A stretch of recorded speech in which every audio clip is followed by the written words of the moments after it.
I know what you guys are thinking. This trade deadline sucks. Nothing's happened. No one's moved. Nothing exciting has occurred. It's just like all other trade deadlines that happen. Everything's days before. Except it's been nothing like that. It's been amazing. It's been electric for the last 12 hours. You guys were texting away even though we had to be here 6 in the morning. They weren't. But I was burning the midnight oil. I thought 7 was the call time. yeah, we made it. It didn't matter anyways at the end of the day. What does matter is that Mikko Rantanen, as of this, I don't even have to say recording because here we are live in the BarDown podcast room. I can just call it that. That was the first time I've ever said that because I don't think that's actually what we've ever referred to it as.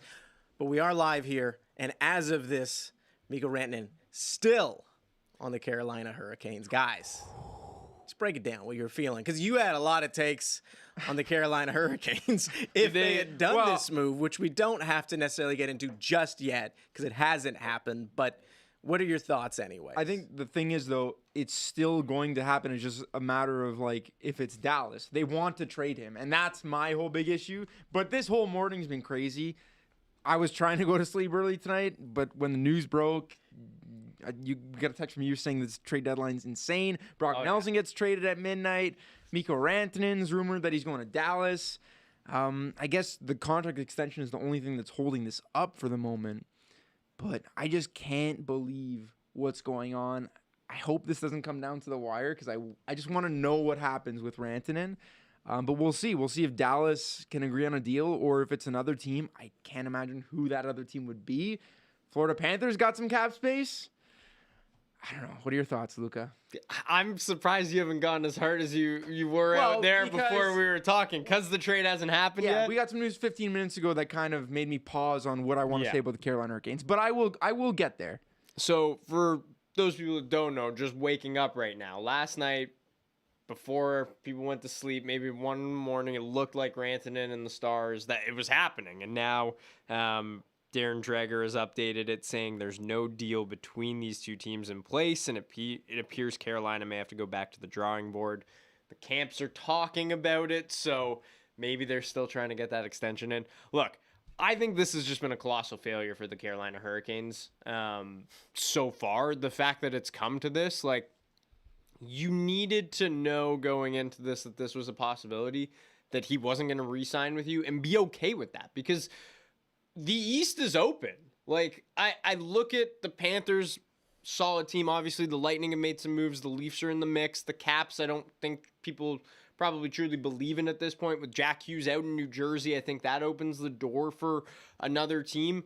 They've got one of the best Stanley Cup odds. They finally add a superstar player, and the stats, as far as the counting stats, haven't been great, but him and Aho have been good together, and I think the more they play together, by the time the playoffs roll around, that's a dangerous duo that the Hurricanes have never had in this iteration of their team. It's what we've always thought they've needed. So to give up on this so quickly, get even less of a return than you gave up to get Rantanen in the first place, potentially. But before we scold them, I was going to say, nothing has happened yet. Nothing's happened yet, but this is a bit premature. I get that it's in the cards. It sounds like they still want to trade him. But before, I'm going to get to your guys' point in a moment, but while we're at it, obviously there's 3 of us here. Usually there's 4. Jesse, he's in the comments right now, by the way, if you do want to chat with him. But the reason he's not here physically, he's over in Italy right now, the Special Olympics Winter Games.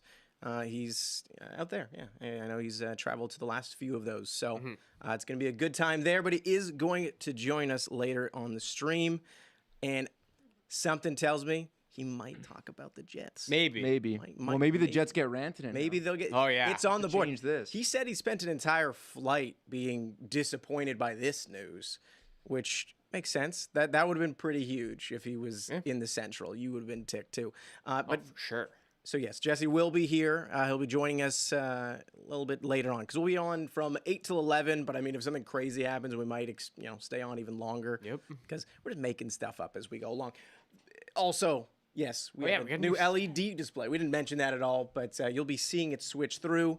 The people who helped piece this together behind the scenes here, Connor and Matt and Sam, they did a great job. Look at this thing, just animating away. amazing. So you'll see that switching around as well. So, but let me get back to your point over here. You want to make fun of the Carolina Hurricanes. I do. I'm going to say that like the original sin of all of it is just if you couldn't get him to agree to a deal, then I guess like why did you kind of get rid of Natchez and do this? Unless you knew that you're going to lose him in 2 years and this is a swing worth taking for this year, but I don't know. I applaud them for at least trying the big move. And maybe they just really thought. Did they try it though? Zero applause. Yes, they did. They literally did the move. So yes, they did try it. But give me a sec. Yeah. But like if they go and there's like right now it's just not working. Our chemistry isn't there, and yeah, sure, maybe he needs a little bit more time, but he's very adamant that he's going to leave. And with how he's playing, we're not really necessarily doing any better. I don't know. Maybe is it really unwise to go, hey, you know what? We tried this and we can go back out. I don't think it's the worst thing. Would I want my team to do that? No.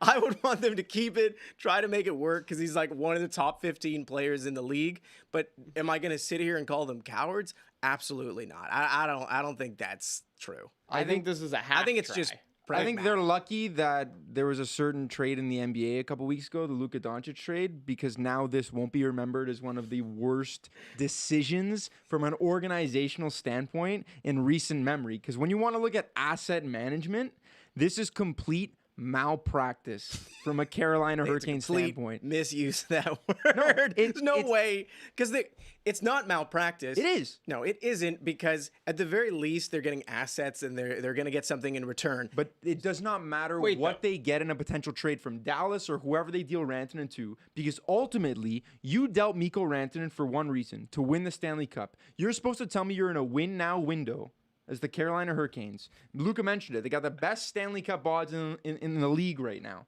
You are trying to win this year. And when you made this move for Rantanen, you had to know that there was a likelihood that July 1st, he packs his bags and he goes elsewhere. So that means there's two outcomes of this trade. You get him, you re-sign him. You get him, you go on a cup run, you try to win the cup, something you've been doing for the last 5-6 years now with this core. But you've never had a superstar to get you over the top. He was supposed to be the guy. So there's two outcomes. And both of those outcomes, you stay on the path, you keep him in your lineup, and you try to win the Stanley Cup. Because there's not one player that they can get from Dallas or whoever that is going to give them a better team tomorrow night.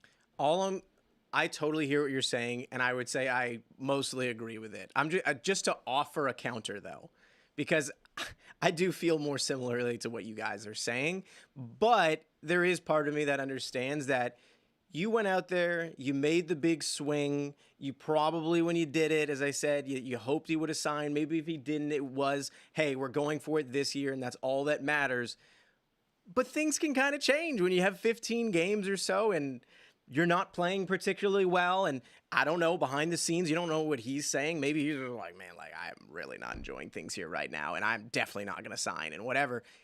Wouldn't that just naturally, from a human side of things, make you go, well, maybe it's stupid now on our part to not listen if people have some, like, pretty enticing offers. Because we were probably, again, in 2 years' time, moving on from Natchez, or a year and a half, or whatever it is, because from what's even happening in the chat, and also from what I'd heard before, because of how I guess they had to do that bridge deal to begin with, like it was like the rough waters. It was going towards him leaving, most likely. Sure. So it's not like, again, you just got rid of some franchise player for another franchise player that you maybe could have extended, and you're going rah rah rah.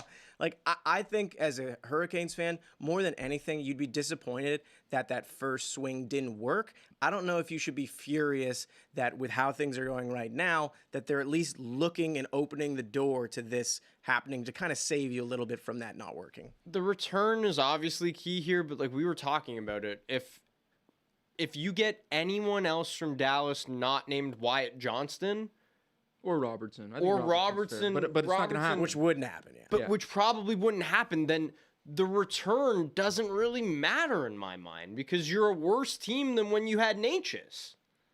And you're trying to win a cup this year. That's the ultimate goal. I think Brisebois, the Lightning GM, had a really interesting quote, and I know his was more about like draft picks, but he essentially was saying like you're calculating the risk of the different outcomes and when you're deciding on what you want to do as an organization, and ultimately the risk of not going all out, and the regret that you feel with that is worse I agree. than actually trying. And again, I'm switching sports here, but I don't even know if you remember Joe Shane, the GM of the Giants on Hard Knocks. Yeah, His yeah. son said to him, "You're only going to be in this position San once in your Francisco life." Giants. No, New York Giants. New York Giants. His son said to him, "You're only going to be in this position once as the GM of a team.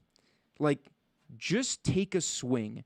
And yes, Rantanen's first 15 games in Carolina aren't going to plan, but the playoffs, anything can happen. And I just feel like not going into a playoff series with this guy on your team is going to hurt you.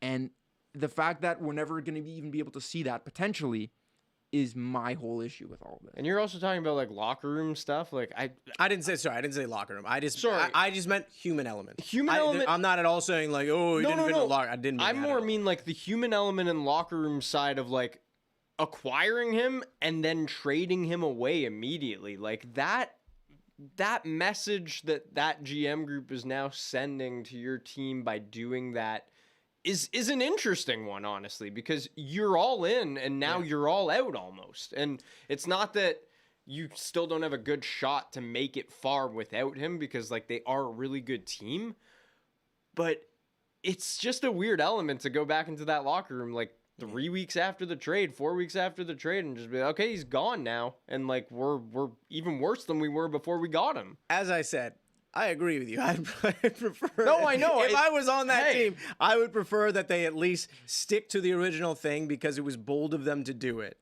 And you know what? Like it requires you to continue to be bold and take that shot. But there is still a small part of me that does understand at least exploring the other option while still being very disappointed in it. I don't think maybe the situation is as concrete as Luca and I are making it out to be, and that's where I sort of tend to agree with you. Like, it's not as simple as just like You have this guy. Win now. Yeah, of course. We will win now. But I'm just very frustrated because Carolina has just been this team that's been knocking on the door for so long. I'm actually very interested to hear like what's the chat saying. Do they kind of agree with the sentiment of just Carolina is making a mistake here or what? A lot of the chat is just agreeing with that. Now there's comments here from Phil, who's got a Seattle Seahawks badge here. So, why did the Hurricanes, a team that has played their star players on the fourth line before, even trade for Mikko in the first place? It was going on. Carolina wanted to get the biggest possible return for Natchez before he walked into UFA. I believe his trade value was at a highest point when they traded him, and we got a valuable asset back. That's it sounds like it's a Canes fan. Looking at it from the Natchez perspective is interesting because I'm clearly not doing that. I'm just kind of solely focusing on the Rantanen thing, and that's maybe because I look at Natchez as a player that technically still has term because Colorado's going to have him for a season and a half. Yep. I do agree his value is at the highest. Like, he had such a good start to the season. And if Canes fans thought that they were going to lose him, for sure, fair, but turning it into Rantanen, like, you could have turned Natchez into someone with 6 years left on their deal. Yeah. So Zachary Slade is exactly my thought. Two boys, LOL, Mikko Rantanen to Dallas makes no sense. Why would they want prospects? You're saying, Luca? I was just going to say, what's to say, too, even if they acquire a guy like Logan Stankoven or even a Wyatt Johnston, that they're going to want to sign a long-term deal in Carolina either, given the way that and not to say that, like, they've had trouble with these guys, but it does seem like it's a harder destination, let's say, to get a superstar player to maybe sign feels like a they're in the longer-term middle deal. of it. Yeah. Yeah. They're more, I like, think they don't have an Aho, advantage for or sure. a disadvantage. Of No, what they feel exactly. like. But, like, there are obviously sexier markets, let's say, to players as far This as... guy is H, and it's 8:14 a.m. on the East. It's what hockey does, man. This is what the trade deadline does. But there are sexy markets where moves. are a little more desirable, I would say. And, like, if you're having... Buffalo. Like And Winnipeg. Buffalo and Join us. Winnipeg, exactly. But like Are even we in on him? the Natchez example of it all is like if you were worried about a player of Natchez's caliber walking away, like how are you gonna convince a guy like if you did get a Wyatt Johnston to come back and stay? So hear me out. The Hurricanes, since acquiring him, have done worse, right? I don't know their record. I know he has struggled like point producing wise, but all of the analytics have said that like he's been playing at a better kind of like analytical pace, let's say, than he was even in Colorado. And like the Aho chemistry with him there has been really good. They've created a lot of chances. He's just not scoring right now. I just want to know if he made them worse, because I mean, if you ship Dylan Cousins for him, maybe we do a bit better. Going Will for that Dylan lottery Cousins pick. hoist the Stanley Cup this year? Yeah, We will discuss well, later on. we will in the discuss show. that. We have many other that will be trades and whatnot. That will be The last thing on the Rantanen thing before we move on to the next topic from here. Let's just discuss the Dallas angle for a moment, because technically speaking, you never know, maybe it could be back on. And for a moment, it did look kind of scary. Like, if they did that, are they just the best team in the NHL? If they weren't already before, I just think like tip of the cap to the Dallas Stars, a team that if they pull this off, Depends it's a who they give team up. that like they know who they are, they know what they want to do right now. Yep. You've drafted so well. You have such a nice blend of young players and also veterans. We talked about it before. The fact that like Ben and Sagan are kind of off the books soon allows them the flexibility to sign Rantanen long term. But you still now have those players here for this playoff run, and it kind of just feels like the perfect storm of everything coming together. They've been so close in the past. They've had so many tough matchups in the past, but they've been a great watch in the playoffs. It just feels like it's only a matter of time now before everything comes together and we see this team in a Stanley Cup final. It would usher in like a new era, because Duchesne's up after this year, Ben's up after this year, Granlund, who they just acquired, is up after this year, Dadonov's up after this year. All these guys are like 33 and older.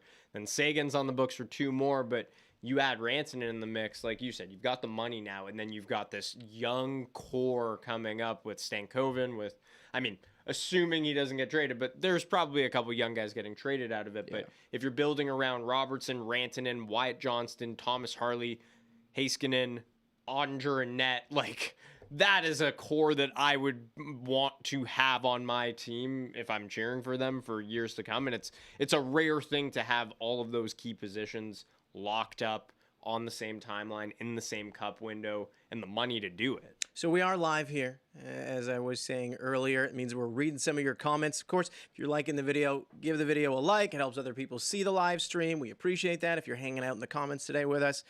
Chris, for example, one of the comments in there, saying Mikko has always been a streaky player. Luca, you watch him the most out of us. What do you think? I don't know if streaky is the right word, honestly. He's been pretty consistent. Like, we talked about it, I think, a couple podcasts ago. Like, with McKinnon out of the lineup, he's still been solid. He's still produced in those times, and his point per game numbers don't really dip. They kind of stay the same, if not get better in smaller sample sizes. So I don't think he's, like, streaky necessarily, considering he's been pretty consistently an 100-point player the past couple of years, and in the playoffs he's even better. He's one of the best playoff performers we have in this generation, up there as far as points per game go with McKinnon, Makar, Draisaitl, McDavid, Kucherov. Like, that's an elite group to be in. So I would disagree with that, honestly. I'm surprised how slow of a start he's gotten off to in Carolina, because I thought it'd be a little more seamless, honestly. It was, this whole thing is just like it's wild. It's very rare that in the NHL you have someone of his caliber being moved at all near the deadline, let alone potentially twice. So obviously we will keep our eyes on that, see if anything happens, keep discussing it if it does. But let's keep our eyes in the Central there, because Brock Nelson, he did move.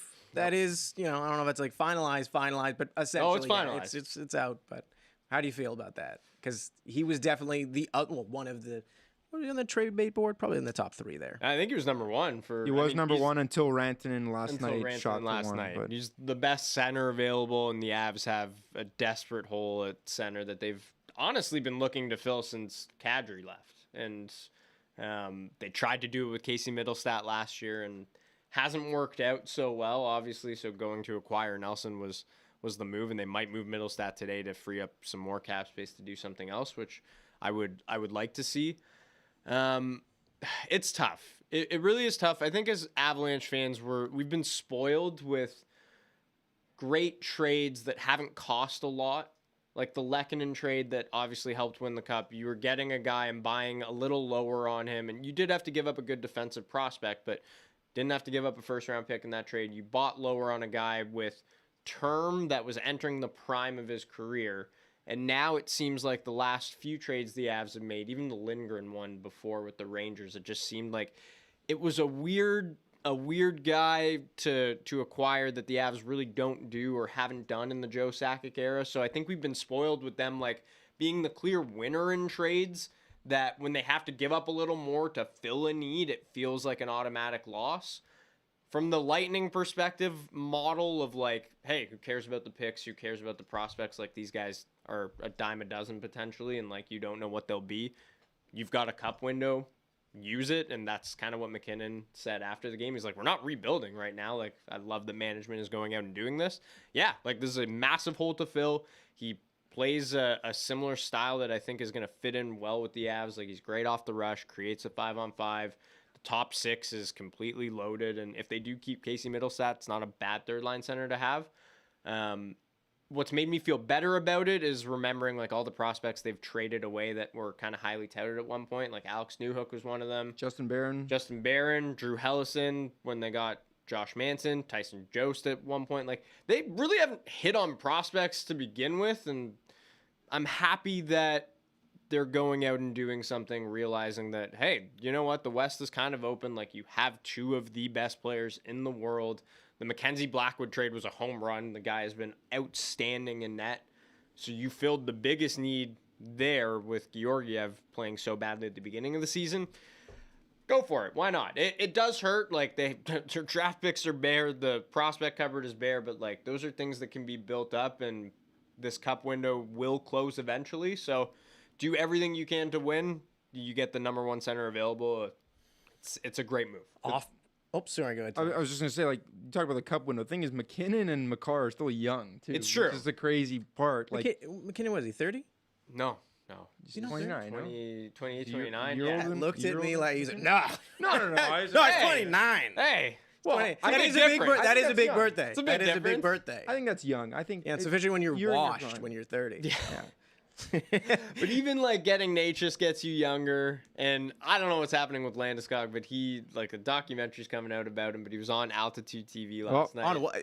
Don't say it. Altitude Don't say TV. that around Tom. Apparently One of the we got a craziest- problem with Altitude TV. One of the craziest hot takes in the morning. not a hot take. He was like, Altitude TV. I think it's the coolest name for I a just think sports like network. the city, and I don't know if anyone is tuning in from Colorado.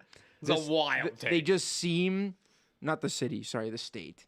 They seem to just buy in on the whole thing. Like, yeah, you know, mile high altitude, like everything you hear that's affiliated with any of these sports teams. It's like, yep, the altitude's high here. Like, it's like cool. You know, we get it. I'm sure there are other great things in that guy state. woke up. It's not all about the altitude. It was too much for him. Yeah, but think it about was too much think for about him how to cool bear. that name is. Altitude TV. You always got to hear about it. You think you don't do. always have to hear In about my it. face. How often are you I'm not- watching I'm not Altitude quite- TV? Listen, I'm not quite I'm on sure to what- big altitude. I'm on to it. He's onto it. I'm not sure quite my God. what Thomas is in on, where he's constantly being barraged with altitude networks. Altitude. I don't I'm think I've confused ever either. Tell me once. you've consumed some sort of Colorado or Denver form of media without hearing All right, you about watch, the altitude. Watch a lot of That's all, Nuggets that's all I'm saying. But off the post hockey said Cal Ritchie absolutely sucks to give up. Would you agree with that, Luca? Was that one a tough one for you? Yeah, I think like out of all the prospects that I kind of listed off there, haven't been as excited for them as I have for Richie. Just seems like he's going to be a really good NHL player. But even then, like, Brock Nelson has been kind of like quietly a really, really good NHL player. And time will tell, obviously. Like, prospects are so hit and miss. I think where I have struggled with this trade the most is that if you were giving up a first-round pick and a prospect of that caliber, I was hoping that you would be able to acquire someone that was a little younger and a little more, if we were projecting for the future, probably a little more impactful for the future years to come if you were going to sign him to an extension. Whereas Nelson is 33, going into unrestricted free agency. How much do you want to give him? How much do you want to extend out to him? And maybe it is truly just a rental. If it is, that's a really high-priced rental. But again, I understand it from the cup window perspective. That was my only hope. To me, this feels like a rental. Like, it just feels It like does. he's going to join them for the last 20 games, and then And that's why I think it's a high price. The Hurricanes have redefined the term rental. Now you have to say like short-term rental. This feels like he's gonna. You know what? Actually, Brock we could Nelson use might it get for 10 traded by years. 4 o'clock. Yeah, we might Maybe. need him. Yeah, Maybe they might deal him to the Jets. Yeah. You guys also got William Dufour in this trade, no? We did. How old is he? Because I remember when he scored 4 goals in the Memorial Cup. Yeah, But that was a couple years ago now. Great Memorial Cup run, 5th-round pick. He's 23 years old. He's not produced like his first year in the AHL a few years ago was his best, and each year he's kind of declined production-wise in the AHL. Power forward kind of player because I was at that Memorial Cup and remember you were there too at that one, the one in St. John's? In St. John's. Yeah, he Yeah, got 4 COVID. goals. I got knocked out. Oh yeah, I you was did. out of there. Yeah. Well, championship game, William Dufour, like he was a beast throughout that tournament. So I mean, Gave me shivers. gives him kind of a different element. Like You lost your taste from William Dufour. scoring Yeah, 4 it goals. was like a sensory overload. yeah, As I was in the parking lot, just sweating just sweating and it out. shivering. Yeah, one of the. Sorry, not one of the. Actually, there's been a few comments towards your Mile High stuff here. Oh, Because again, we are live. We're going through the comments here with you guys. Ella Davis says, as someone from Colorado, that's like our main thing. LOL. I would love to go there. It seems like a great It's a great place, man. place. I'd love to do some skiing there. It's a great place. Caitlin says, I'm watching from Colorado, and the Mile High City is low-key our brand. And also, Matherin says, people really do be going out of their way to be mad about everything these days. Okay, I think I have like a fun tone with it. Like I'm not actually mad about this, guys. It's just I an don't know. observation. Dick. I don't know. This guy's ticked. Okay, No, I'm kidding. love Colorado. Hilarious. Okay, so one of the things that we got going on here, and I'm going to use Reese Lindeman in the chat here to kind of help with my transition here. All right. It said, as a Sabres fan, are you happy to see your fellow failures in the Wings in Ottawa? I don't know if I can call them failures anymore. At least they're doing something. Miss again, or do you want someone to finally make it? With that in mind, we actually have a bunch of questions here for each other. So this is what we're kind of pondering on trade deadline day, other than if Mikko Rantanen's actually going to get moved. So I'm going to start with those Senators and Red Wings because it is pretty interesting to think about them. Because unlike the Sabres, they kind of have taken, not kind of, especially in comparison, they've totally taken that step forward in relative to the Sabres, but they obviously are still punching to actually be in the playoffs. Do you think the Senators or the Red Wings will do something today? And do you think they should? Sens don't have a lot of cap space from what I remember last night researching and just making sure I was up to date on that. I think they had like less than $1 million in cap space. So like there might not be a lot for them to do. I think for these teams, it's never a bad idea to add those depth players that can play in the bottom 6, those, third pair D-man that just down the stretch as the season gets tougher and tougher and you start to, like, we're in the point of the season now where we're schedule watching. We're like, okay, who are we playing? Who are our opponents playing? Like last night when I was watching the Habs game, I'm keeping track of what the Sens are doing, what the Blue Jackets are doing, what the Red Wings are doing. And I just feel like you need a deep squad of guys that if injuries arise or just if things are going your way, you have these rotational pieces that can chip in, especially in the bottom lines. And I feel like that's what ultimately separates a lot of these teams that are wildcard teams or that are division winners, because all these teams have their cores in place. And I've said this for years now about the Sens. It's going to take the players that they brought in that are young and that are the faces of this franchise to take this team to the playoffs. It's not going to come with some external player that they grab at the deadline, but I do think it's a good thing to go out and get some depth. One more note I will make, though, we're applauding the Sens and the Red Wings for finally turning the page. They're level on points with the Montreal Canadiens, who haven't been rebuilding for 6 years. That eye roll. Listen, the eye roll just comes from the fact that this guy is so hot and cold on his own team. Someday he comes in. cold on my own team. Yeah, I know you always support them. I don't mean it like that. I But think he's I'm a like, realist. they're not doing anything this year, and then he comes in the next. He's like, the Senators. and No, the I Red Wings." think like if the Habs make the playoffs, they do. If they don't, it's like what I think they've had a good year. Now, HVA Dude says, at most, Sabres should try to trade Zucker, try to re-sign him in the offseason, or trade Byram. Byram is one of those names that's, to me, it's mysteriously on that trade board. Yeah. Just because, he's done well, and I really hope that they keep him. I do understand that when you're as bad as the Sabres are, you probably have just about everyone on the table, just if it will make you better in some way. But Yeah. I actually have a question about you for one of the Sabres because you talked about Byron being mysterious on the trade board. Someone who I haven't seen a lot of him on these trade boards, but I would be picking up the phone in a second and calling Buffalo about him. He's got 1 year left on his deal. Alex Tuck. Oh, Do you yeah, think okay, yeah. there's a possibility that he gets moved? For some reason, I thought you were going to go Yoki Haru, which was also part of okay. that. Man, that last JJ comment in. Paterka's been in. There was that random thing where like guys, I'm Paterka gonna- was going to the Rangers last night, and then that didn't happen. I think like, Alex what Tuck the hell? would be the perfect deadline ad Yep. for a team like the Capitals, a team like the Jets that are just like, give us one more piece because he can play in the top six. He can play in the third line. He's physical. He just feels like a playoff guy.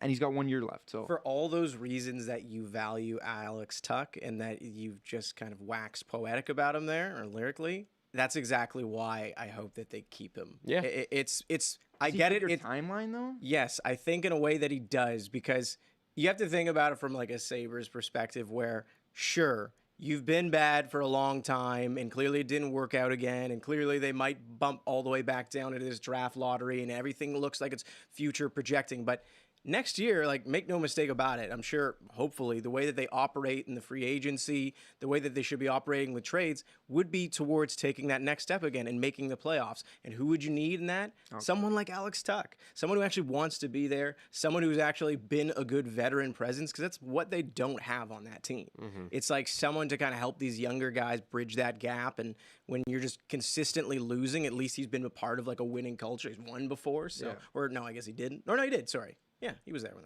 yes. Now my brain's My Alex Tuck timelines are all messed up. He couldn't have because Jack he didn't. But either way, he helped them win in a way. Yeah, and he's been to a Being final part of before that trade. either way. So so what about how do you feel about Cousins then? I feel not the same on that part. Like, I mean, that one I understood more. I think I also get why they're pausing and looking around at all the success stories of the players that leave and saying, maybe let's not undervalue the talent that we have. And unless someone really blows us away with some kind of deal, perhaps let's just admit we haven't created the environment for them to win, and let's create that environment while they're still here. So I do commend them for not just getting rid of him because everyone's like, well, if you can get anything from him at this point. Because I just think that, it's a bad situation for them. It's a bad environment. July 1st thing that they don't address it now, but maybe in the offseason it happens. If that's the route they want to go. Yeah. You don't trade Paterka either. Like that. That'd make me very sad because I just bought. That just seems. You did just buy I have a JJ Paterka. I saw that yesterday. I was like, why are you trading him? I don't know. That'd make me sad. But I get it. You got to look at everything if you're them because you're not winning. The next question that we have, this one is interesting, and this would just make this like, it's got to be the best trade deadline in I don't even know, a decade almost if this happened. Also if the Rantanen and this happened maybe. Yeah. Brad Marchand. Boston Bruins. Apparently he's out there on the market. All it takes is like a first and a prospect, which, for how he's kind of been doing this year actually is a good haul for the Bruins, especially if they feel like they can't re-sign him for something that feels realistic for them. He's certainly a changing of the guard and talk about the next generation. Like that's huge move. But again, do you think the Boston Bruins will actually end up moving him? Do you think they should be looking at that? And lastly, who do you think will make a move for him if they do? Jeez. Feels like this has happened so quickly for Boston. Yeah. Like, it just, man, it's tough. And we've said it before, like, we're not going to doubt this team until they finally show us. I think they're finally showing us. The walls are kind of caving in, and it feels like we are now at this point. I saw a great tweet, just their line chart, their forwards for their game yesterday. And it was in contrast to a couple years ago when they were on top of the world and setting records and everything. And it's like, this team needs a lot of work. And I do feel like it kind of does make sense to get what you can for him. He's 36 years old, right? Yeah. Like, it's not like he's going to be there 5 years from now when you're, let's face it, I think a rebuild's coming. They don't really have the deepest of prospect pools as well. I think a lot of their goaltending that's carried them towards successful seasons in the past year, something that's not always sustainable, has hurt them this year. Oh, man. Who would be good for Brad Marchand? That's such a good question. It's a prospect that you're thinking, but that they want to trade him to the West. So makes sense. don't know. Vancouver. Try it out. Could you imagine? Oilers? Be so. The You don't have a cap, Oilers is obviously, but- like, man, just think of all the pests on that team alone. Like that's a playoff ready team right there. Do it. If you're the, I mean, it's just tough with the Oilers. Like again, what do you have to really kind of give up there? So what do you do? And maybe this fits into Marchand, and I know you wanted to talk about this, so not steal your thunder, but No. there are some teams in the West. Like you're looking around, Dallas is getting Mikko Rantanen potentially. They're so strong. Winnipeg is first place in the entire league right now. Colorado, Kale McCarr, watched them get 6 points last night. Yeah. McKinnon had 5. If you're those teams that have had really good seasons but just don't have as much firepower as these other teams, Yep. Minnesota, LA. and LA. Those were the two that I've looked at, and I'm just like, where do you go? Yeah, Especially now with Nelson off the board. You That call seemed Boston like about Brad Marchand. you might, but like, does that give you any more confidence in winning a playoff series this year because of just given his age and like I know he's still producing, but like he is not coming in and being that guy. That's why like Buffalo is such a unique team where if I'm the Kings or the Wild, I'm trying to get anyone from the Sabres, a Cousins, a Tuck, a Paterka, because Stay of away the from instant my impact. team. I agree, but I don't looking, think Byram's available. I don't think Byram's available. I'm just looking at the other options though, like especially with Nelson gone, the Wild will get better with Kaprizov and Eriksson coming back. Like that is going to help them internally. But even trading for Nyquist, he has had a horrible season in Nashville, and now he's playing on your top line, and you're expecting that to maybe be a difference for you. I just don't see it. They're also like 28th in expected goals at 5-on-5, the Minnesota Wild. So like they have a problem with offense, whereas the Kings, I think, are better at generating offense, but they also don't have a guy that's averaging a point per game this season. So like they have a lot of guys that I like, and I think their lineup is deeper than Minnesota's, but they don't have a game breaker or a superstar. That's why they were kind of in the mix with Rantanen as being like a name or a place that he could go. Doesn't seem like that's the case anymore, but they have a lot of prospects and picks that they can leverage. I would love to see them make a move. I don't think Brad Marchand's the move, though, that I'm saying if they do it going into a first-round series against the Oilers or Golden Knights, I'm going to pick them because they have Brad Marchand now. Especially given like what we seen Brock Nelson go for, what we saw Gustav Nyquist go for.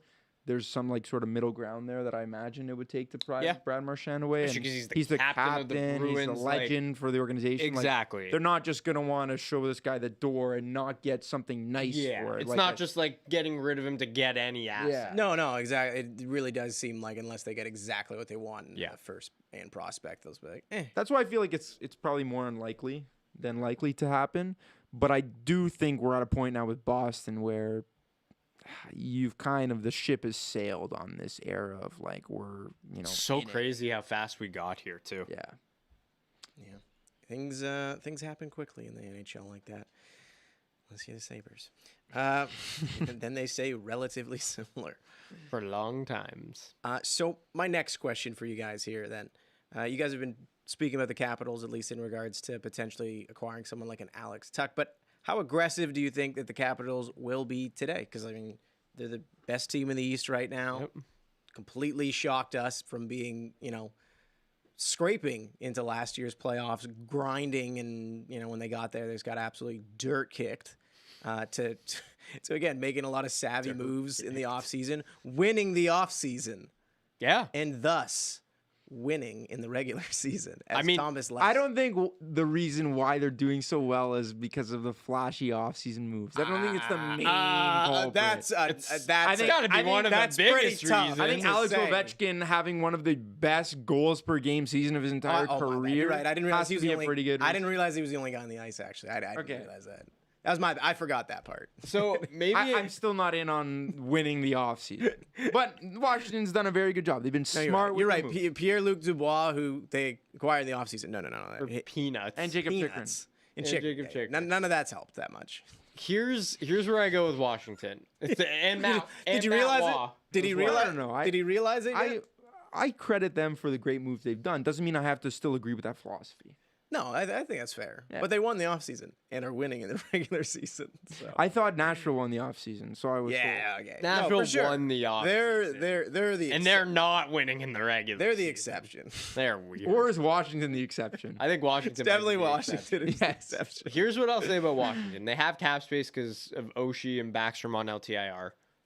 If I'm Washington, I'm not doing anything. Really? I am not Nothing? doing anything. What do you mean nothing? What move can you make? Looking at the guys You realistically do anything available, you can, I think. Anything you can. what move would you make? Just I look at their top 6 and they've been so good all season long. Like, yeah, maybe you add some bottom 6 guy, but like defensively, Chikrin's playing on the 3rd pair. Like they are really solid everywhere right now. I'm not saying they like need a move because clearly they're a really good team. They're first place in the East. yeah. I'm just more looking at like They're first place in the offseason, too, actually. First place in the offseason. second place in the offseason. Second place. I'm looking at this from like a 5-year plan. Okay. And Alex Ovechkin, 5 years from now, is not going to be scoring. Or maybe he will be because he's just the greatest goal scorer ever. But you're in a unique situation where a year ago, we never expected them to be here because we looked at them as like, oh, maybe it's just a weaker year in the East and someone has to get in. And John Tortorella is pulling the goalie. Was it Torts that did that? It was Torts. Yeah, It was Torts Torts. that did that. Like, everyone's like, oh, the Red Wings had such a good... Now they're the best team in the East.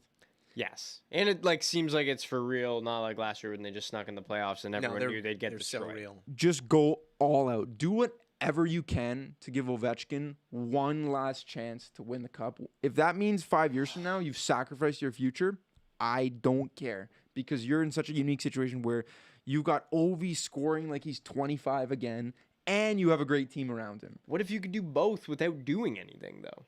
Without mortgaging your future so badly? I don't know if there's necessarily a player out there right now where they're going to have to mortgage the future, but I just feel like they It's should funny enough, add but some this- sort of scoring where This is a seller's market for sure this year. This is a so far, seller's the market. returns for teams have been pretty good. They have been good. I just don't know what name is out there outside of like again, Brock Nelson's gone. He was the best pure kind of goal scoring player left other than Rantanen. Just look at the trade. maybe date. Ryan You can Donato. be He's creative. only $2 million. He's got 24 goals. Got a ton of even strength goals, as he loves. to That point that out. was That's one. good. That was one of the least sexy things said in our last show, and yet it probably made the most sense. I think people are sleeping on Ryan Donato. It also made the most sense because I said Vegas would trade Brendan Brisson for him, and they ultimately traded Brendan Brisson, But not Riley for him. Smith. This guy's been on less about sexy that. for sure. Yeah, that's No, one of- I just that think is one Ryan of Donato is the one of. least sexy I'll things say I've this: ever the heard. team that gets Ryan Donato Is today winning the cup? at $2 million. No, I'm not gonna say they're winning the cup, but I would consider that as one of the best forms of business done because for his cap hit, he's very cheap. He's producing at such a great rate this year in terms of his points. He's great at even strength, and he's a centerman. So he kind of just ticks every single box for a team that wants to go on a deep playoff run. The thing is, I don't think disagree. there's. I think they don't disagree. I think that there's so many quality players out there that are driving the prices so high that there's also a knock-on effect to where it's like you'd really. I'm like, do I really want to do this for like Donato? I'm like, there's other pieces I could technically do this for. So I wouldn't be shocked if like he just stays in Chicago and they're like, maybe we got to keep some of these guys. Yeah. I get it. Like if you don't sign the guy, like if you're Chicago, you should look to trade him, but. Maybe you just don't find a partner because there's so many good options out there, and we're asking too much. As much as I like him as a player, he does feel like a July 1st overpay. Yeah. Definitely. And if But it Chicago might be the like Hawks. production, It might be the Hawks. It might be the Hawks that overpay for him. Yeah.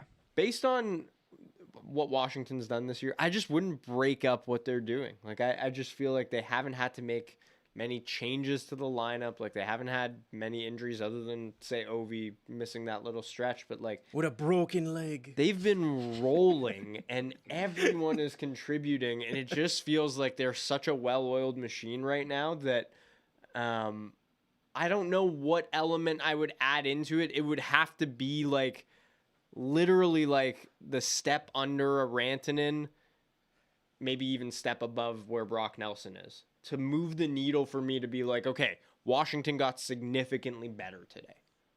All right, well, guys, we're officially at 1,000 people watching the stream, so thank you. We Wow. appreciate that. We'll be all the way till about 11 today live. Then we're going to be doing a post-reaction video afterwards as well. So we'll be here with you in spirit all day, not necessarily literally, but you can stay with us for Looking a at the couple of comments hours. right now. If you're I just wanna enjoying, yeah, exactly. Well, check them out. we can rip through a couple of those now. If you are enjoying the video, of course, like the video, helps other people find the live stream, makes the comment section even more fun, and of course, helps us out. So we appreciate that.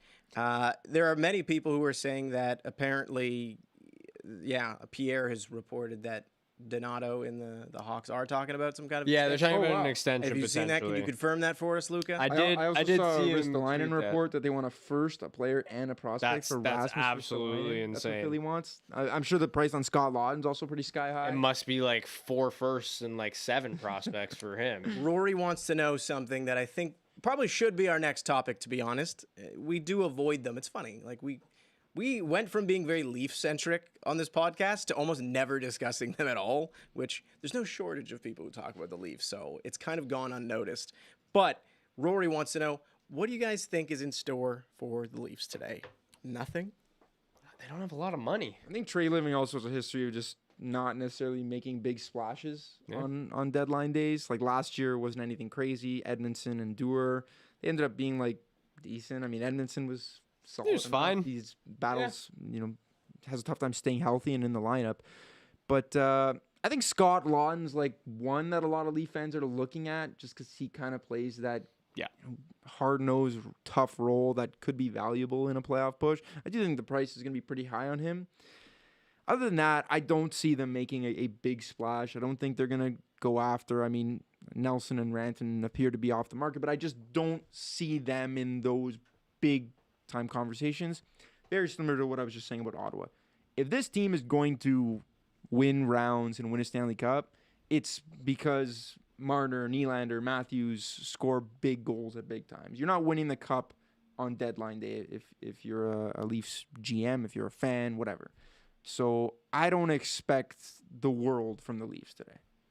All right. Well, a lot of people are starting to say Zegras, which is like they just don't have the assets to make that happen. For the Leafs, the Leafs? I also feel like that's kind of, in that'd terms be- of play style, not the what they last need. Not what they guy need. that they want or would need. Agree with that. It's too. weird, like, and the Tanev injury sucks for the Leafs. Like, obviously, it sounds like he's going to be back. He's not on LTIR, so like he's been so good for them. Like that was a really, really nice offseason move that they made, getting him from Dallas and getting him in the fold, because I think it's just solidified what they want to be on the back end.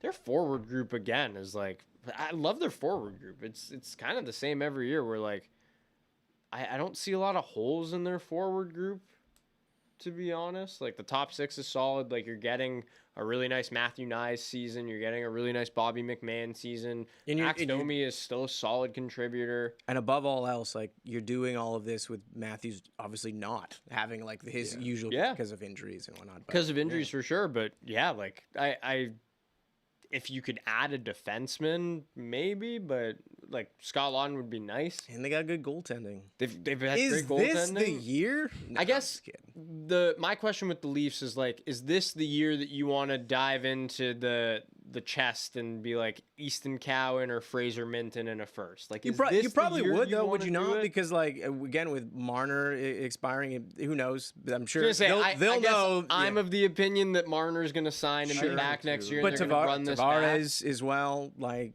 Tavares not being there next year and having a great year this year, like, do you try and maximize it? I don't know. I don't know if what's left on the board right now, and it might take, like, something unexpected. Like, I don't know if Scott Lawton is the guy I'm giving up Fraser Minton or Easton Cowan in a first for. Yeah, I think I'd agree with that. Cloud Tribe says, morning from the UK, gents. Luca has to be hyped about the Nelson pickup for the Avs. Now let's go get a D for Middlestat. Yeah, that's kind of where I'm at with that too. I'd love to see one more move for the Avs. I don't know if Like the defenseman market is weaker than in past years, and there's more like those skill guys this year than maybe we've seen in years before. Or at least, like, I'm not saying every guy's going to get traded, but it feels like there's more of like guys being talked about, like your Trevor Zegrases and stuff like that, where it's like, wow, there's actually a lot of skill players that could be on the move today. I'm hoping Mario Ferraro just stays in Colorado after last night's game against San Jose. After giving up 7 goals, I got 8, 7. How many goals did the Avalanche score? 7 goals. But I've always been a fan of him, and obviously just I got a little bit of a personal connection, just going to the same high school as him, got family friends and things like that. But I think he'd be a nice addition for them in their blue line.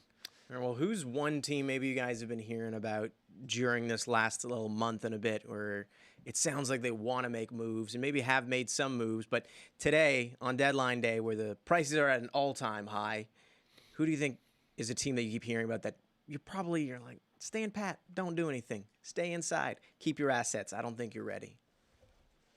I was gonna say, like, I think it's Washington. I was reading some of the comments No, I say too. so ready, as in like Oh, pushing maybe, as in not a team that's already in a good position. oh. Wait, so you're saying a team that should People not are do saying, anything. hey, take a step, but you're saying, no. Oh, don't do anything. Oh, Okay. so like kind of like those Oh, bubble I see what teams you're that saying. shouldn't go all out. Yeah, I see what you're saying. Ooh, it's an interesting one because the wild card races are just so weird right now. Where like maybe Montreal is the team. Like if Habs fans are like, yeah, like let's make some groundbreaking moves. It's like no, just you're happy to be here right now. The season you're having. Cole Caulfield might be a 40-goal scorer. Like enjoy what you've got right now. Take that into next season. See if that can continue to be built upon and you're in a better position come next year's trade deadline, and then you maybe make a move. But this year, I think you're just happy to be here. Yeah, I'd agree with that from a Montreal standpoint. I was happy that they re-signed Jake Evans, even though it felt like they could have gotten a lot for him. I would honestly even sell. Like if you can get something worth it for David Savard today, just trade him and then bring up Reinbacher or Mayu and just stay competitive. My hope with the Habs is just that in those late April games, they mean something still. And I know that's maybe a little pessimistic to say when you're 1 point out of the playoffs right now and you're competing with Columbus and Ottawa and Detroit and New York. But these are all teams that have more experience. Maybe not Columbus, but they're actually the leaders of all those teams right now. And I just feel like you're actually ahead of schedule right now on your rebuild. And I think all your young players are gaining this valuable experience and learning what it's like to be in a deep playoff race. And that's great going into next year. That is valuable to still be around. That's partially why I'm always so furious. The Sabres are always usually out, except for that one year.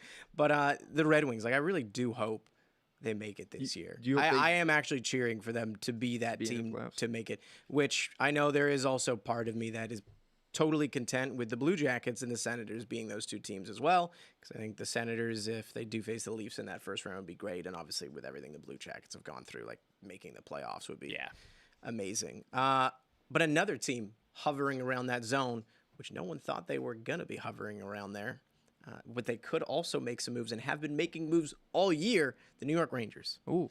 Yeah. The New York Rangers. With Panarin, I guess he's out of contract in the next year. He's not a free agent this year. No, not a free agent this summer. It's the following one. But they could really use a shakeup, and they really might be heading towards one. Do you think they should do anything? Do you think that they should care about making the playoffs this year? I don't know. Their moves are all over the place right now. Like, first of all, JT Miller's been really good since he's come over. And after a rough start, they've actually been pretty solid recently, the Rangers. But yeah, I think like you're at a point where you have to be making the playoffs every single year when you have the level of talent that you have on this team, when everyone is the age as they are on this team. I think they're kind of done with moves because they've done a bunch already. I thought the Lindgren one was a little bit weird.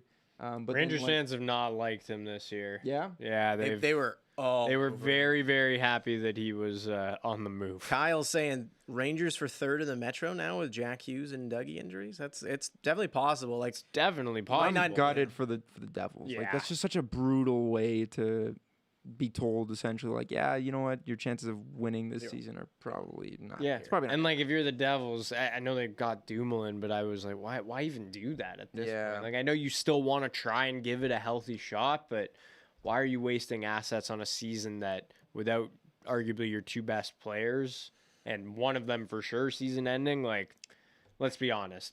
I'd rather you be honest about what you can do in the playoffs than like just waste some assets on Brian Dumoulin. You know, I totally agree with you. Where if I were a Rangers fan, I wouldn't want them to just mortgage everything to go all in at this very moment, because you might just need them next trade deadline. You never know. Like there might be assets that you might look to use just for when you actually restock the cupboard in the summer, and maybe there are other moves out there that you can make that are available to you later on. But the part that is tough, as he said, like, God, all your players are old, and more than anything, the biggest strength that you have is your goalie, who's like, in their prime right now. And goalies, it's like you're in such a precarious position with them where they can have hot and cold years. So you really do want to start like winning while they're hot. Yeah. Because it's like the one thing you really can't guarantee, even with Shesterkin. Like, it's just like you're not guaranteed that for the next 5 years he's exactly as good as he is, right? So, Frank, thank you, who said that my hairline is sharper than his future. Got a haircut yesterday, so Onyx Barbers, go check them out if you're in Toronto. Let's move on to another team. Luca looks frozen with fear. No, I'm just reading the comments. I'm trying to stay up to date with everything. Oh, okay. I thought you were, No trades, no trades, you were no reacting. news, no nothing. I'm trying to keep an eye on both the comments and that because we love reading the comments.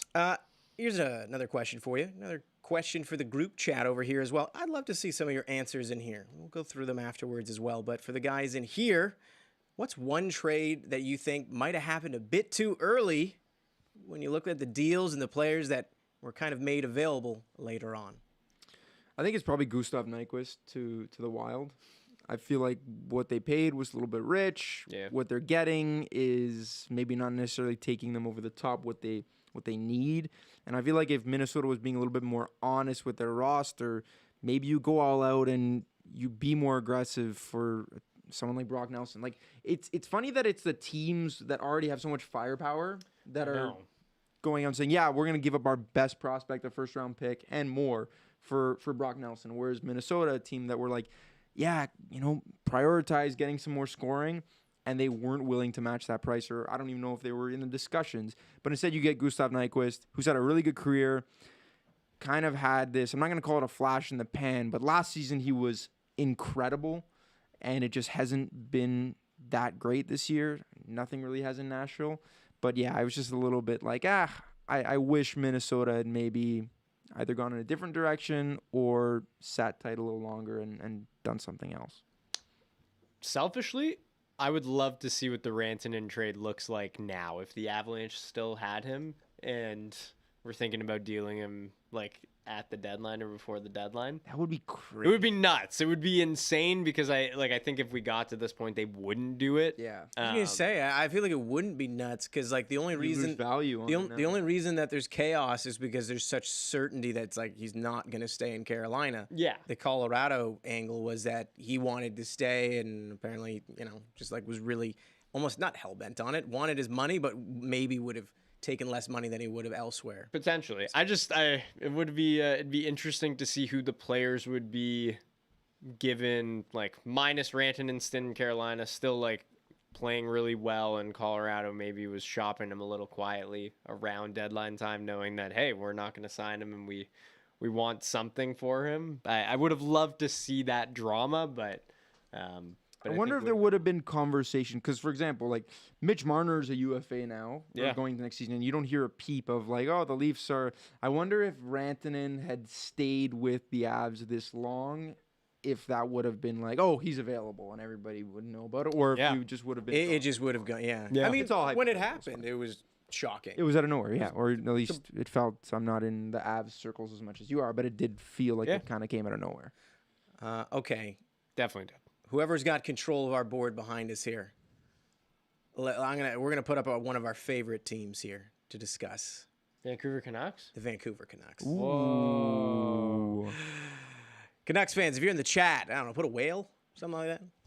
There you go. The nice orca. Now, this has been a weird season for them. This is not really where you thought things would be. Can we see the standings board as well? Can you too? check the standings? No, I'm not here to mock you guys because I hope they did. I just wanted to see how many points they're behind Calgary. Sound like actually. you're mocking them. No, I'm not. I'm not mocking. Not okay. You never know. But they got a lot of things kind of cooking right now. They already got rid of JT Miller.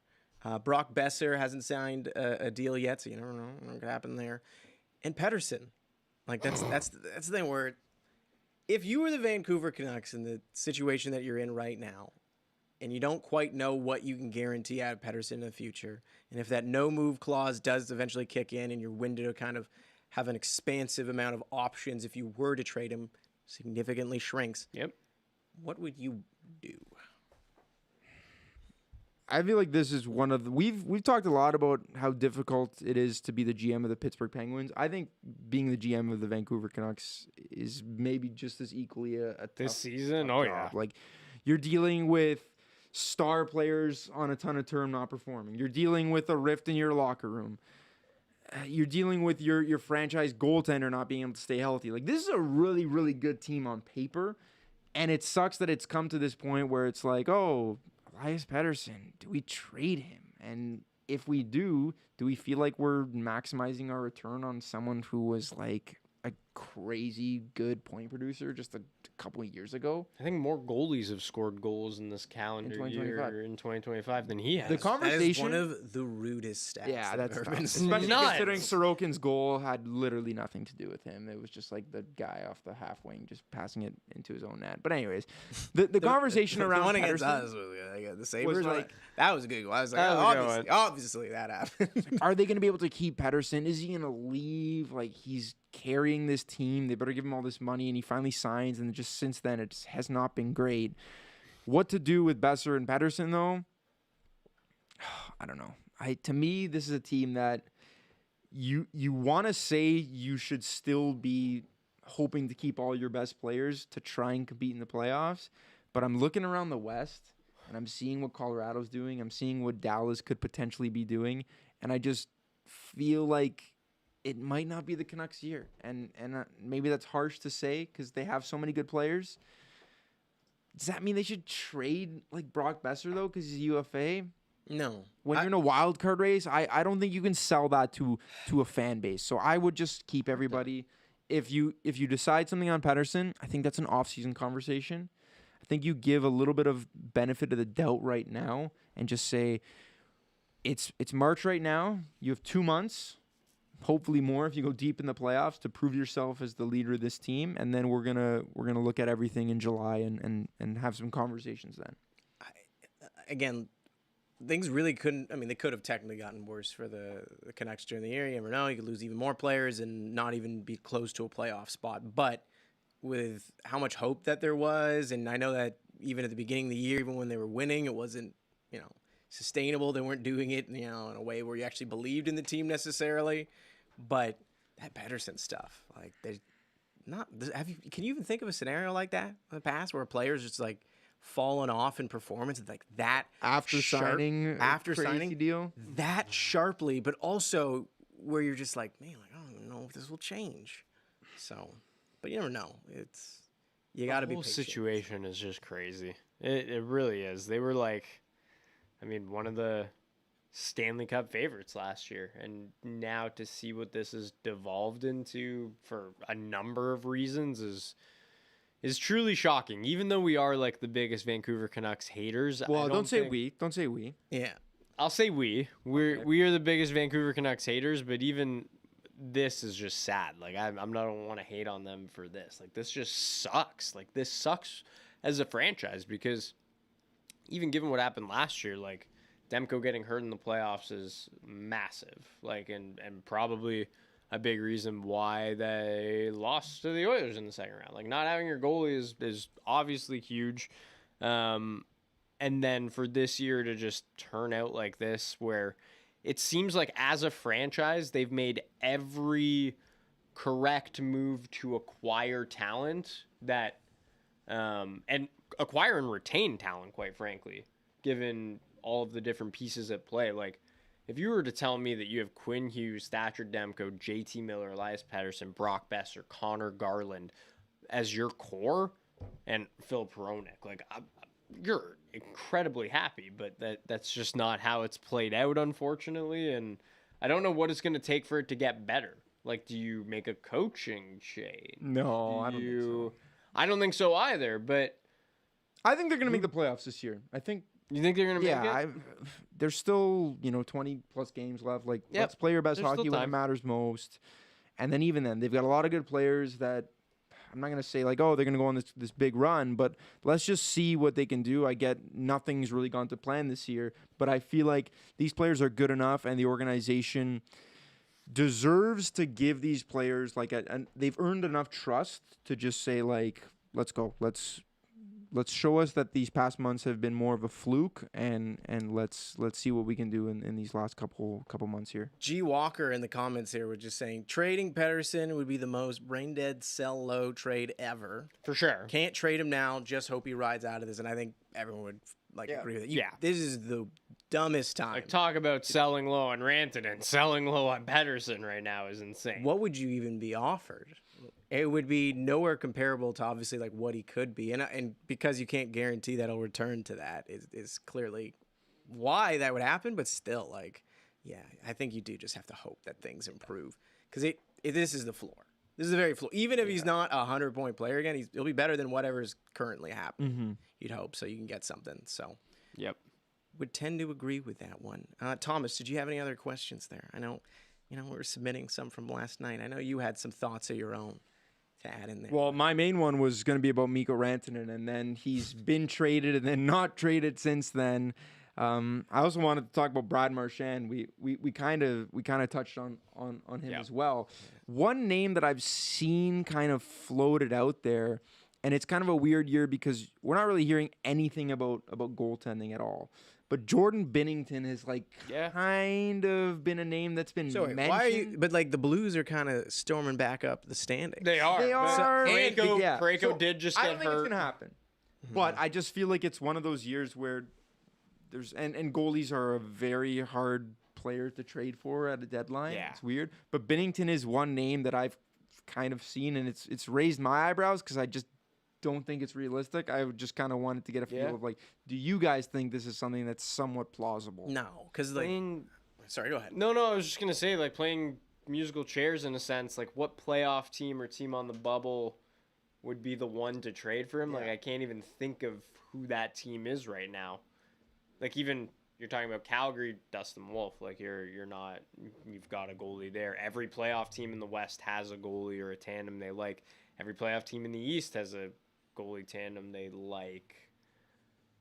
I don't know. I don't think it's something that's gonna happen. It would have to be like an interesting spot, I think, would be the Florida Panthers, given the future now with Spencer Knight not there and Bobrovsky aging / you probably want that money off the books soon. I don't know what his contract status is, but it just doesn't feel like a deadline. It just doesn't feel like a deadline move. That feels like a future move where, okay, like we need to actually start thinking about what our goaltending succession plan is.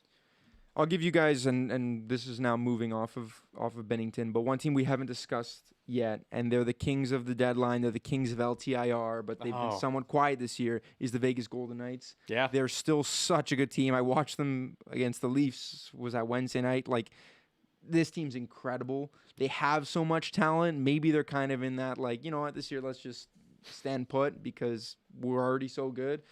But do you guys expect any noise from the kings of the deadline?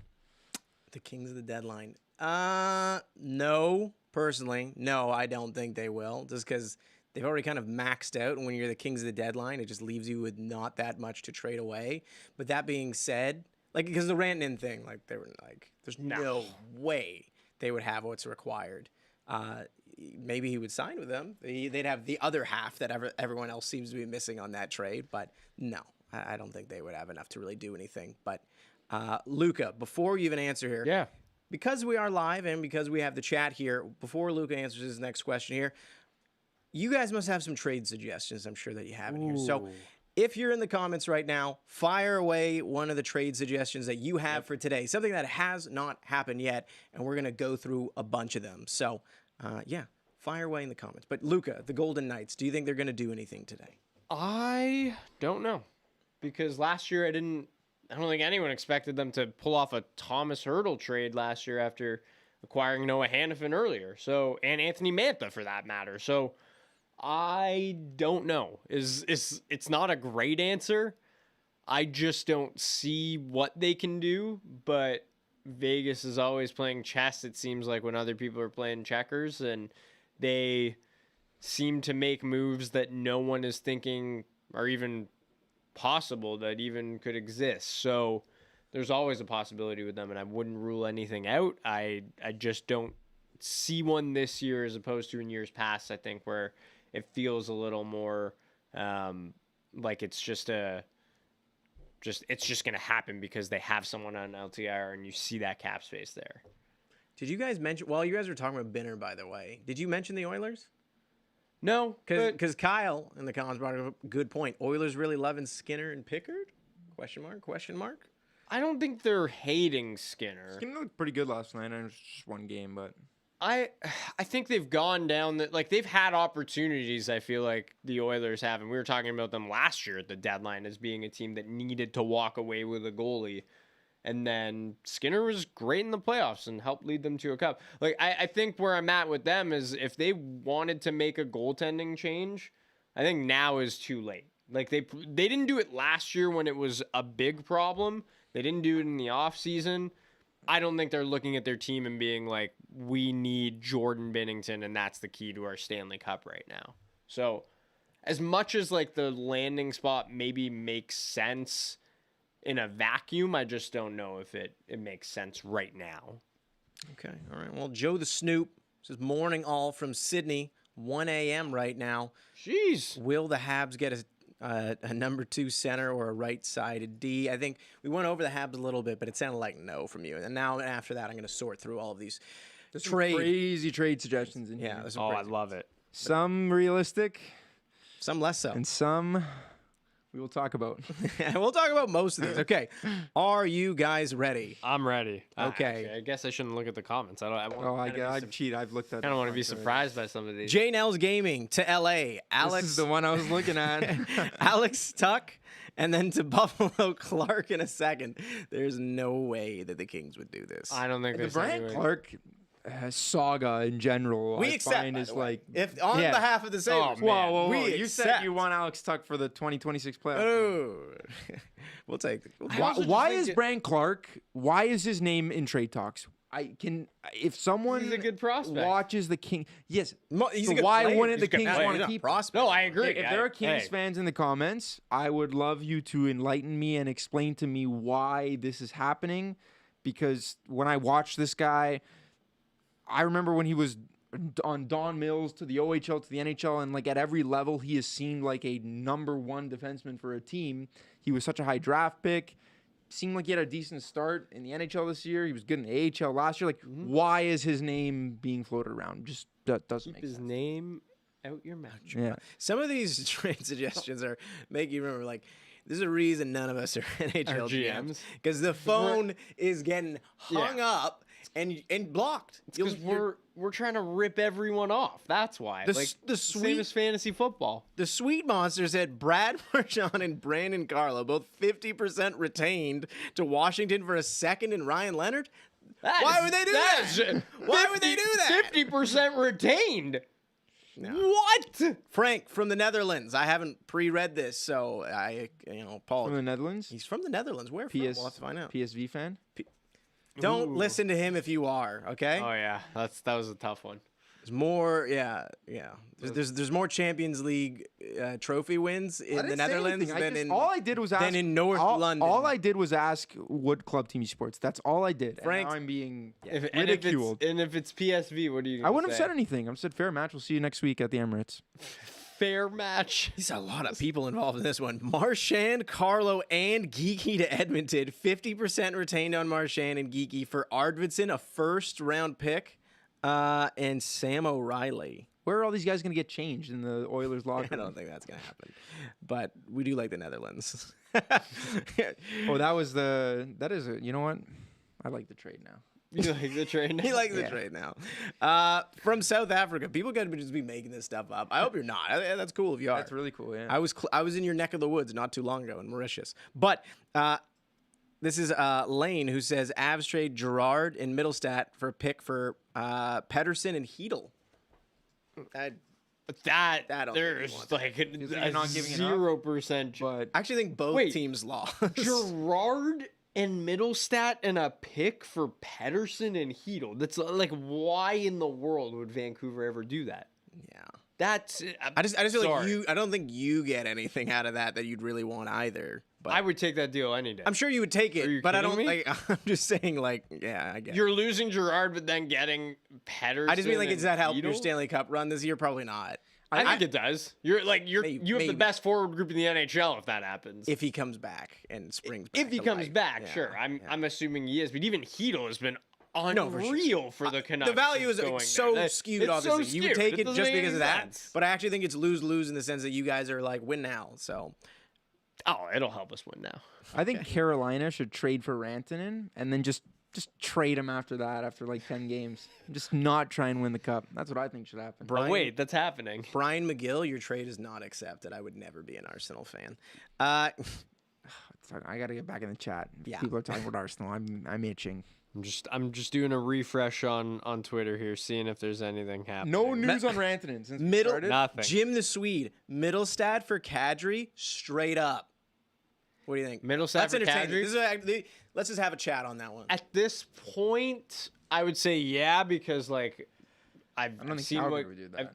you don't agree with that. I don't think Calgary would do that now. Oh yeah, no, I don't think Calgary Yeah, would do it yeah. either. Like I don't see the value in adding Middlestad. Like I think it would just be the only value for them would just be, I guess, getting rid of the contract. But, yeah, and he's but- younger, and like you're hoping that maybe he can anchor your second line Yeah. there. But he's actually been better this year. So yeah, I don't know. Like I was so excited about Middlestad. I think he had a really good not year. Middlestad, I meant Kadri. Kadri. Yeah. No. I was excited about Middlestad. I wish he had a little more value than what he has now because it just has not worked as we've gotten into the later stages of this season. If the Avs were to acquire Kadri back, I would be all for that because I've seen what he's done in the playoffs. He was a key contributor, obviously, on that Cup team, and he just adds a different element where he can play up and down your lineup. Like I would love that being back on Colorado. Joe the Snoop says, humorous question: which GM will have their number blocked? Is he talking about like NHL GMs or if one of us was a GM? No, just I think of NHL GMs. We probably won't answer that actually. I would block the Vegas GM's number. Yeah, I'd block because they're Vegas' fleecing GM's you. number for Yeah, I would sure. just be like, I've had enough. Like, stop trying to trade for people. Making your Actually, team like, way better. In our BarDown Fantasy Football League, I won't trade with Jesse. Yeah, I won't trade with Jesse. Even if he offers me a good, I just won't trade with him. We've told the entire league not to, and Yeah. the one guy that did this year got absolutely ripped off for it. So Yeah. So Ranting into the Leafs for Cowan, Robertson, and as many firsts as it takes. it's interesting. It's interesting, Carolina wants someone like I'm very curious to hear what they agreed to with Dallas, but to me, they want someone who's like gonna play tomorrow in the deal. That would be my hope if you're Carolina, because again, you're trying to win a cup. So I just don't see any other way where, like, okay, if we're dreaming up of what the Dallas return would be, like a realistic Dallas return, I think I said it was like a first round pick, Logan Stankoven, and Mason Marchment. That doesn't seem like nearly enough, but given where we're at, I think that would probably be the return you're looking at. Oh man. Mason Marchment's like a solid NHL player right now. Stankoven is a solid NHL That's player what right the now. Flyers are asking for Rasmus Ristolainen. Which is crazy. Pick, prospect, and a first. Which is crazy. someone in the chat was asking as a United fan that you should become an Aston Villa fan. No, just addressing that quick.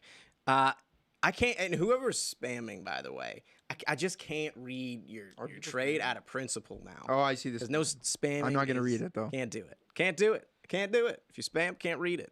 Connor, maybe you do it gently. I'll do it again. But Jared McCann to Washington for Hendricks, Lapierre in a second. That sounds like a real trade. What, did someone just drop a realistic trade in the chat? I'm gonna be truthful here. I don't know anything about Hendricks Lapierre, He's but a high pick, and he's Maxime Lapierre's nephew. I Okay. don't know, some sort of relation. is he worth like a perennial 20 goal scorer? Because this seems so skewed in Washington's favor. Still young. But was it in a second? Yeah. Yeah, no, I don't think. I did see this one in Leafs land a little earlier today. Zach LaFontaine mentioning it in response to someone who I can't see, so apologies there. But they're saying you need to trade Nyes to get Rantanen, as in probably suggesting that would have to be probably included on there. And Leafs fans were very ticked off about that because obviously they value him a lot. Yeah, We've Leafs fans experienced have been that. very They love. protective of Matthew. I think that's- Knies. They like him, and I get why. Crazy. I get it too. I totally get it too, Yeah. but if you have a chance to get Mikko Rantanen, and let's just say this Rantanen trade for Nyes includes him signing a contract extension, let's just say that that's the case, I think you get rid of Nyes every day of the week. Yeah. If you get the extension. Yeah, So- you get the extension. It's not even up. It'd be hard though. West. But yeah, it's hard. It'd be hard because they have no money and Marner as well. Like, I don't think you're able to do both. So it is really a rental, but I don't know. I like Nice. I think he's a great player. Cousins and Powell, because Bills are champs. So assuming that they are a Sabres fan, and you can tell because they're dreaming here, kind of. It also just feels kind of like, this feels like Sabres Reddit. Because Sabres Reddit does not like Owen Powers. Cousins and Powers, or Owen Power, pardon me, for Mikko and a first. I thought they get a first in the deal somehow. Why they give it So you're trading for 100 point Mikko player? and a first. Give us a first. Holy, the Avs didn't even get a first from Carolina for giving up Mikko. For our $7 million second line center that has like 30 points this year, yeah, give us a first round pick. We're a little cheeky for that. Yeah, and a former first overall pick that has not lived up to the hype, and we're gonna get a first round pick. If that trade happened, all that does is put the Sabres in like purgatory for the remainder of humanity. I would love because to he see, wouldn't resign. Wouldn't resign. There's no you shot. just lose all your assets. I would love to see You'd have a first. the 15 game stretch though of Rantanen and Oh, Tage yeah. Thompson together because that's Ripping the it. tallest line ever. Just ripping it. Just ripping pucks. Matt Barzal to the Wild for Liam Ogren, a first and a second. Matt Barzal's an interesting one. Is he hurt? Yeah. Yeah, I don't think that's enough. Like we're talking about. Yeah, probably not. I mean, Brock Nelson just went for basically that, so Yeah. there's no way that Barzal would go for that. But I would love for the Wild to go out and try to get a player of that caliber to add For to their sure. team. I don't think Barzal's. What's the wild? I didn't even mean that as a pun. What is the wildest trade that the Wild could make? I don't know. And what would their network be called if they were true to their puns? If they were true to their The puns, king. Forest the TV? cage. Like Forest TV. I don't know. That's Can't really- talk about this. I'm gonna get. You get I'm too gonna say upset. You I'm get too I'm angry. angry. I'm bitter about TV network names. Yeah, altitude. Guy said, get real. I love Altitude TV. You know, if they want us to talk Brock Nelson trade, So we got it's just a small update, and this is when we were talking about Brad Marchand landing spots. I was thinking Colorado, obviously because of the Nova Scotia connection. But Pierre LeBrun said we'll see where it goes on Brad Marchand. I think it can still go either way, signed or traded. But I don't think Colorado is a likely landing spot now. Most likely based on the assets spent last night for Brock Nelson. So Do you think that felt like an engagement tweet? Am I wrong? And I love it. Pierre, I love it. But that was like, hey, you know how many that was like, do we want to revisit that tweet in like an hour and see how many retweets it has? that was the best because it's like, all right, what are these crazies out here on the internet saying? They're probably going to try to get this guy to Colorado so that he can play with Sidney Crosby next year. They're going to be saying it. They're going to be searching it. Let's put them in this week. Yeah. I don't really have any updates on this. Almost 200 likes in 2 minutes. Love it. I'll like it too. I'll be on there. I love that. Love that for you, Pierre. Great So no up. funny. But I'm just waiting for this Rantanen update. Something's gonna happen with it. Brent Clark to Dallas for Maverick Bork in a third. This is Stars saying this, but not the Stars actually. This is a Stars fan saying this? Yeah. Yeah, no shot. Are you kidding me? No. We haven't seen a realistic trade in here, guys. Yeah, no, we haven't been able to react to any actual trades that have There was a happened yet. middle stat one to the Kings that included, I think it was for Brant Clark. What, and Quinton Byfield? No, Because I would love that one. I'd say yes to that. I think it was like, and it was just kind of intriguing, but there was Really? there were more pieces. in there. Ooh, but Brant I Clark's can't an remember interesting what one. Oh, okay. I put the comment section away now. Actually, I kind of paused. This one's interesting at least, but no, still. Kyle says, Ricard Raquel, Tristan Jarry, and a second for John Gibson and Trevor Zegras. Hearing John Gibson's name and trade talks just takes me back about 10 years. And 9 years and 8 years and 7 years because it just feels like every Every year. Like, Never where's John happens, Gibson though. going to go? Never It happens. does never happen. Zegras is another one where it just feels like I wonder what the future holds for that guy because I feel like he's not going to be an Anaheim Duck at some point soon, but I don't think it's today. One name we haven't talked about at all today, Ryan O'Reilly. Signed a contract with the Nashville, obviously hasn't worked out, but that just feels like, and it's weird with him because I think he has 2 years left after this year because it's a 3-year deal. So someone's got to take on that contract, and he's a little bit older, but that's a guy that like teams want in the playoffs. Jesse's always talking about Winnipeg needs another centerman. Maybe Ryan. I don't know. Ryan O'Reilly is just one. I'd love to hear some stuff from the chat of where they think he's going to go, but that's one name that's like kind of not necessarily on the trade bait very high, but I could see him going somewhere. He really didn't want to be with the Leafs.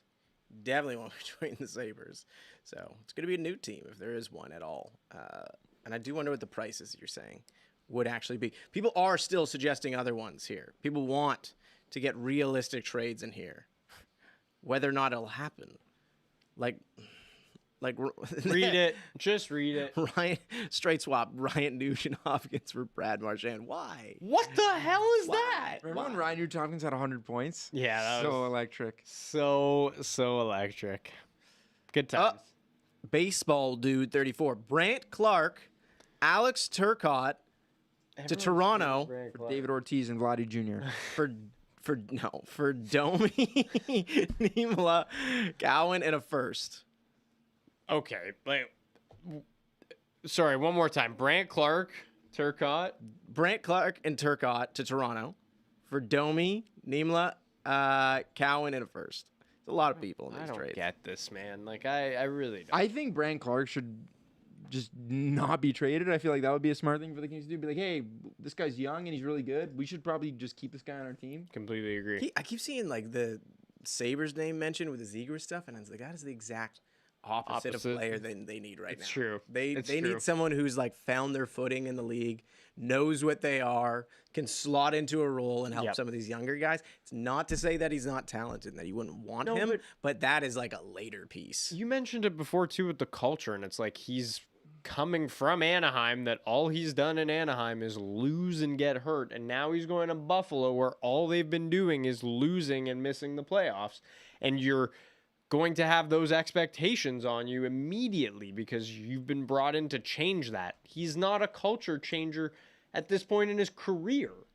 Matherin makes a good point too. No palm trees in Buffalo. We're not getting him. That is true. No palm trees. That is factually accurate on that one. No palm Did trees. you see the in trade Buffalo. from, I believe his name is MVP Gaming in there? Did you see that one? Now what? From a Rangers fan, Lafreniere and Schneider for Paterka and Byram. Also, someone. Laugh Schneider. That's a really interesting one. It's- Lafreniere is someone that I'm still like sky high on in terms of having a great career, but just this season just has not been working. I would like I love the laugh part of it. I don't like the Byram part. I really do like Byram. I hope that they keep him. But I do think that the one area that the Sabres can kind of afford to lose at least a little bit of depth probably is, their defense. Like a little bit. Not really, though. But I don't know. I like laugh, though. I don't know. That's an interesting. I wouldn't take it still, but it's not bad. Someone had said, by the way, you're literally describing Chris Kreider, but no, I think he's I thought someone you were, a bit you were younger. describing Alex Tuck, yes. Yeah. who is number one on my list after Ryan Donato. Yeah. They're not wrong. Guys that team should be targeting today. Yeah. Yep. Okay. Well, we are at the 9:30 mark nearly of our live stream here. Jesse will be joining us at 9:45. That's 15 minutes from now. 15 minutes. So he'll be joining us live in here, giving us some reactions from Italy. He'll be on the phone live in here. So Yeah, if you're Stick looking tuned. for Jets talk, and apologies for being on the phone, I'm just checking. I'm making sure we're not missing anything. I really am just hoping that like every time I refresh, something's gonna come up that we can just break. But if you're looking for Winnipeg Jets talk, it'll you know be what that here. just sounded like? Every trade deadline day ever. Yeah. Except today, we won't be sitting here for an entire day doing that. No, Surprised we haven't at least had like a couple little trades Like, by give me now, but it something only is small. 9:30. it's true. Give me Yeah. a taste. We'll also toy with the idea of like, I know we're going to do a wrap up video like we mentioned and talk about the biggest trades of the day. But like if Rantanen gets traded at like 1 o'clock. I don't know. We might just hop back on and give our instant reactions. To Sure, that. yeah. If he gets traded, then yeah, we might do. We'll see. But The chat, are they ready for horses in the chat? I don't even know. It's so funny because this could be an entirely new audience, like who has no idea. I always think about that whenever we say horses in the chat. I'm like, were they even there those 2 days where we did that? yeah, Was that a thing that anyone even remembers? we'll see. We'll see who drops the horses in the chat. Exactly. Go ahead. Drop them. I might do it. All right. Drop a horse. I want you guys, since we've already read enough of these absolutely absurd trade suggestions here. Round we'll of go applause through. for everyone who dropped the trade. Yeah, every round of those in the Round of chat. applause for all these GMs that it's a shame the NHL hasn't found these guys. Someone- There's some serious general manager talent right here. Someone asked which GMs would have their phones. All of I think you. we found a lot of them, and All we're of in there with Yeah, I'm in there too. guys. I love it. That's just synergy. You also make trade suggestions that are bad, just like us. But do you guys have any that are equally as unlikely and unlawful? You're talking about teams that be like, whoa, you've put us in a bad position. I mean, I'm gonna sound like broken. I would just love to see a team trade for Alex Tuck today, and I know you talked about it. Get It's away not from being, Alex. it's not Stop, likely, man. Luca, you're next. but I would love to see the Capitals go after him. Maybe reunite him in Vegas, get him back there. Like somebody, No. just go and get this guy. Some really Truthfully, I would have, when JJ Paterka's name was coming up yesterday, I was like, the Avs should trade for JJ Paterka. I would Both of our trades are like, let's just gut the Yeah, I Sabres, know, and let's- everything that's Sabres. good in that Um, organization, leave it and alone. let's. a realistic one. It's so tough. I mean,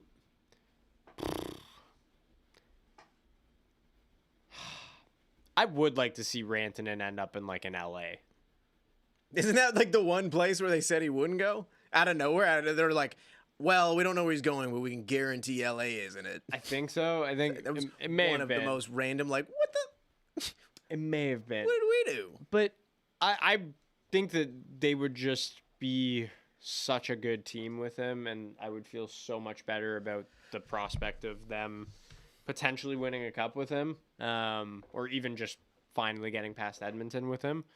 I don't know what it would take, though. It might take Brant Clark, funny enough. But I think they'd want a little more than that, and I don't know who else LA would have to give up to get him. David Anderson said something that made my also equally terrible GM brain, just like you guys in the comments, think. So he said, somebody come and collect Kadri from Calgary, please. What I was describing also suits Nazem Kadri. Yeah. Yeah. Kind of, but I don't know. I think he'd be real tired of losing. So we've got kind of a little more clarity on the Mikko Rantanen situation from Chris Johnston, our TSN hockey insider. Here's where it stands. Step 1 was Dallas and Carolina agreeing to the framework of a trade, which happened. Step 2 is Dallas reaching a contract extension with him, which hasn't happened. There's no trade without step 2 being satisfied. So, I mean, it's kind of what we've been talking about. It's just waiting on a contract extension. But it does sound like he's going to be a Dallas Star. Well, Right, unless sorry, they don't. where is, let me see that tweet again. Unless they don't agree on the. Unless they don't agree on I an don't have extension. I literally don't have Twitter on my phone, so I'm gonna need you to give me that. I'm gonna read that out loud one more time because I feel like I didn't get the same conclusion out of that as you did. And I didn't either. Well, my conclusion is that if They they've have an agreed on a agreement. framework of a deal, like I think it's just a matter of time before this happens. Do you I'm think gonna they're read going this to out agree loud on this one more contract? time. Seems You like ready? nobody can agree on a contract extension. With I this guy. agree, which honestly makes me feel a little more vindicated as an Avs fan, where it's like this is the third team that you're having trouble extending with. $14 million might not be your worth right He's now. probably You're asking not for a $14 ownership million. of Maybe. Altitude Arena. or Edward Altitude TV. Banca says not enough altitude in Dallas for Randy to go there. See? Love it. But here, You know what? That's why he's not playing well. this is also like this is Luca's phone for sure because the top commenter. There's anything on Paterka? This is one of the- like, leave them alone. Is it actually? Yeah. What Okay, is let me this? see. No. I want to see the Paterka comment. My top comment is the actual framework of the deal. Okay, A non so- source. This is what it said again. Let's see if maybe we have different inference skills here. Here's the Mikko Rantanen situation as it stands now. Step 1, Dallas and Carolina agreeing to the framework of a trade. That happened. Which happened? Yes, I'm paraphrasing. We're trying to break down Luca's logic here. Step 2, Dallas reaching a contract extension with Mikko Rantanen, which hasn't happened. There's no trade. That sounds like the same thing that we do in the morning, Luca. I don't know how you came to It is exactly. That is the exact same. I don't know how you came to that. When this broke, sounds imminent, boys. When this broke, it and was Paterka like might be involved. when this broke, it was like 1 a.m. in the morning. Their camps haven't even talked about an extension. No yet. one's awake. I think None of the GMs are awake. It's gonna happen right now. I think they talked about it before the framework was agreed to. And they probably had some sort of positive discussions, and then now they're thinking that it's gonna happen. When Rantanen asked for Lasso TV, what would Dallas's TV be called? Probably be Lasso TV. Lasso TV, probably. Yeah. What else is Dallas known for? Corrals. I've had some great brisket. Brisket TV. That's the real corral center. BBQ, you know what I mean? BBQ TV. Yeah. I don't know. It's probably That not sucked. good. That sucked. It was bad. Let's be honest. It was bad. Let's be honest. The trade's imminent. Let's be honest. You're not getting Paterka for that. Cowboy Not that TV one. worked. Yeah, but it's the Dallas Cowboys. Yeah, Spurs and boots or something. I can't do Spurs. That's San Antonio. Sorry. Yeah, I can't do Rockets either. Yeah, Lasso TV probably. was Lasso it. TV is good. Belt buckle TV. Belt buckle TV. Very nice. Stars Outsider. Luca Stars Outsider. Yes, imminent. I'm always He's on hearing it. it. Everything I read from that is He's gonna. thing's This on. is how I see this going. Okay, he's gonna end up in Dallas. The Avs are gonna end up playing the Stars in round 1, and That's another thing. Why does everyone think that's gonna happen? What are the standings like? Can we bring up the standings? Lone Star TV. We just have the wild card race. Oh, we just have the wild Yeah. race. I'm gonna bring up the standings. Sean quick. Lambert's is Lone Star TV. Lone No, Star TV is a good one. FM Jason says Dallas literally has victory plus. I don't know. That one's not really as So the Jets- on brand. the Jets Except for are Victory Green. I Victory get that, Green. But yeah. The Jets are 6 points ahead of the Stars right now for first in the Central. That's a lot. I think that's what I mean. So I think the Jets are going to have first in the Central, and I think the Wild are going to fall out, and I think the Avs end up being the enough. 3.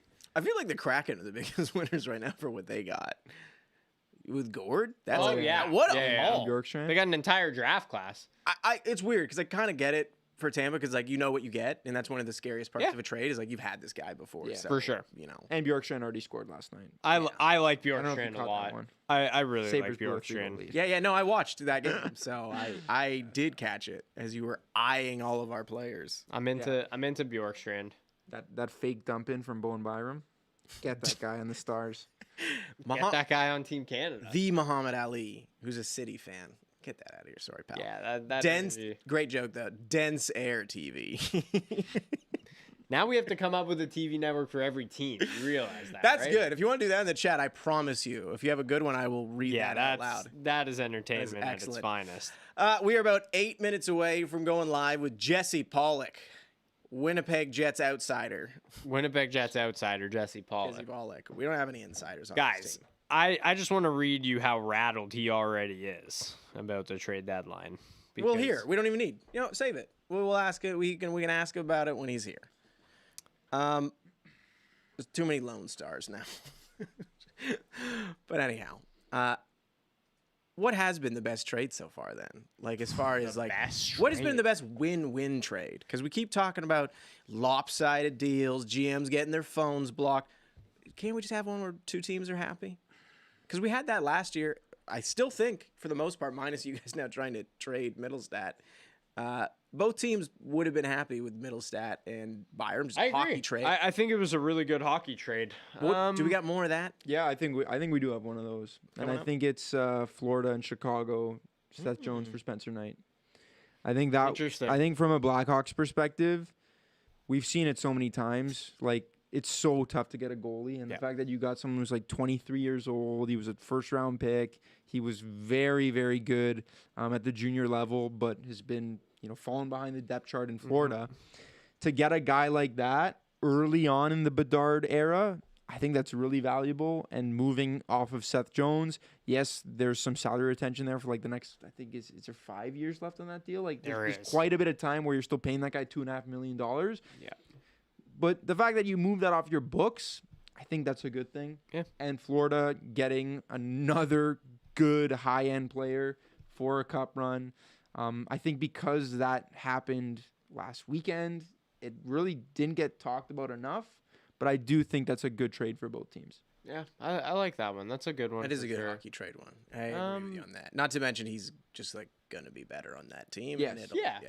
Doesn't have to I'm play interested all to those see now what minutes. happens like with Ekblad. Yeah, how Like- they kind of make their pairings going forward. But I mean, competition wise, like he doesn't have to be carrying the load every night like he did in Chicago, being that number one defenseman anymore, which is good. Sean Lambert says Crater TV. Crater TV, classic. That's a classic right there. I really liked the Granlund trade for Dallas, and I mean if they get Rantanen even better. Did that too. But oh my gosh. they got Granlund and Cody Ceci, and like they gave up at first. I just think it's a really good piece of business from everybody involved. At the time, I think like the resurgence Granlund has had in San Jose, the Sharks being able to take advantage of that and get a really nice draft pick for him, outstanding. Doesn't fit on their timeline, obviously, Granlund, but and for Dallas, it's just another guy that they can add into an already stacked lineup, and especially with Tyler Seguin hurt right now, like you're looking for another forward, and they found one before they potentially found Rantanen. I think that was a really good piece of business for them. Ducksworth TV. These mostly just BarDown references at this point, but I enjoy them. I appreciate those ones more. Honestly. Some of them I'm scared to read because I'm like, these could just be references that I don't quite understand. Oh no. But that's just me. That's just me. Worst trade so far, asks Hollow, not the Hollow, who does spooky game streams that I watch on YouTube. But what's the Worst trade so far? Oh man. Connor's like, I don't know what that guy's talking about. I just kind of ignored that. I'm not gonna lie. I was like, oh, worst trade so far. Yeah, I should really start thinking about this. The Leafs haven't done anything yet, so I can't rip on them. I don't know. You got anything? I know you think the Avs gave up too much for Brock Nelson, but I don't think that's fair. No, I don't. Someone said Wallman to Edmonton for a first. I'm very curious now because so Wallman's had like a really good year for them. Yeah. Clearly the Sharks winner of that trade, I guess. But oh yeah, I kind of get it, I guess, for like Edmonton to some degree. It's just I think there's just a weird like narrative around Jake Wallman in general because he just seems like the guy that people love to like him, but then in certain areas we're like, oh, then now they're going to be like nitpicky with his game. Like people criticized him in Detroit, and then there was obviously that weird exit with like Dylan Larkin talking about effort, and then he's the one that leaves. People are like, oh, Detroit's better off without him, and then they struggled at the beginning of the year, and people point to Jake Wallman not being there as being one of the reasons why. Like it's just probably was. Honestly, I feel like he's just in this no-win cycle of people either not giving him enough credit or being too harsh on him, and now he goes for a first to Edmonton. And is he really the player that they need? I don't know. I love what they do with Trent Frederick. The Wallman one is one I gotta see how it plays out. Yeah, I'm just curious about the fit because you've got Bouchard, obviously. Like, I don't know. Wallman's game is obviously more suited offensively. I just don't know where he fits in the lineup, so it'll be interesting to see that. But like potential succession plan for when Ekholm kind of moves on or when Darnell Nurse moves on, like to build your D-core maybe in the future around Bouchard and Wallman. I think that's a pretty good duo to have. Worst trade. Oh man. I mean, the Rantanen one's a bit of a disaster, but I don't want to pick that one right now. Well, it's not imminent. It's not imminent. Depends who you ask. Depends who you ask, but it's not imminent. Depends who reads the tweet. It depends who reads the tweet, really.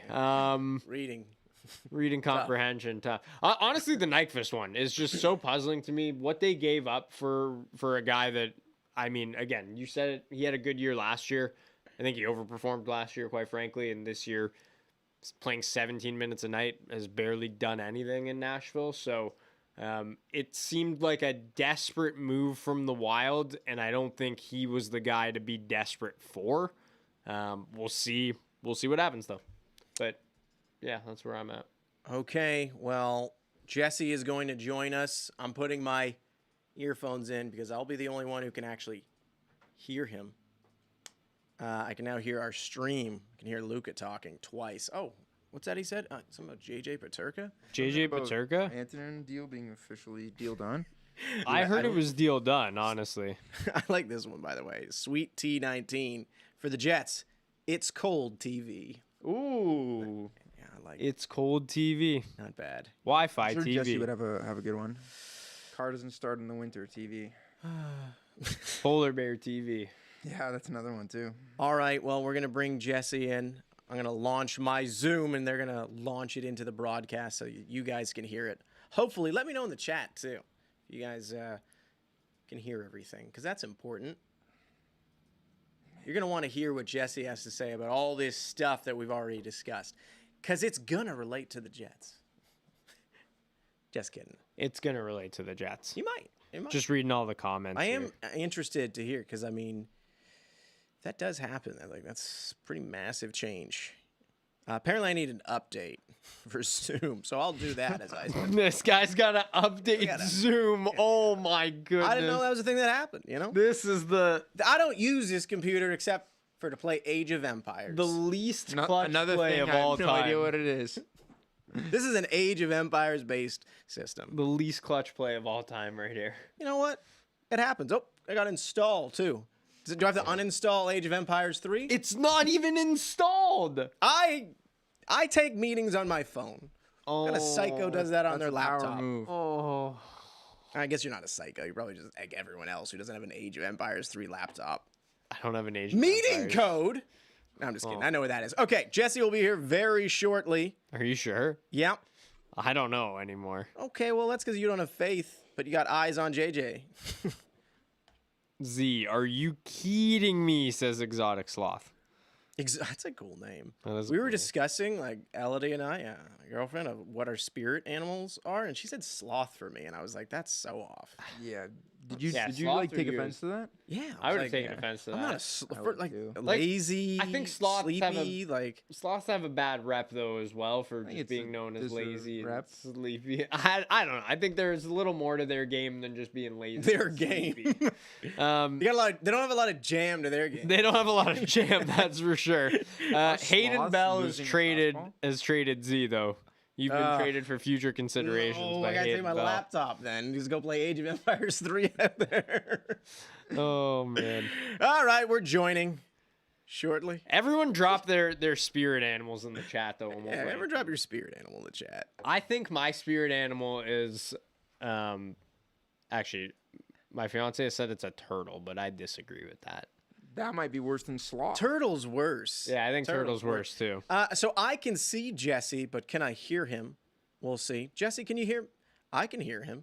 That's Can good. the audience hear Jesse? Jesse. I do Yeah. want to before Jesse gives his whole takes and everything here, I do want to make sure that they can hear him. Because as You can see behind here, and I'll duck so you can see fully. Oh yeah. Oh yeah, On the phone. Oh, they Jesse's switch it. caller. Okay. Leafs. Leaves. Whoa. Whoa!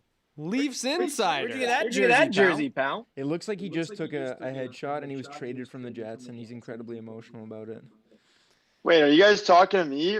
Which Also, jersey I'm we've got wearing? an update on your spirit animal. Oh, do we? Oh, do we? Do we?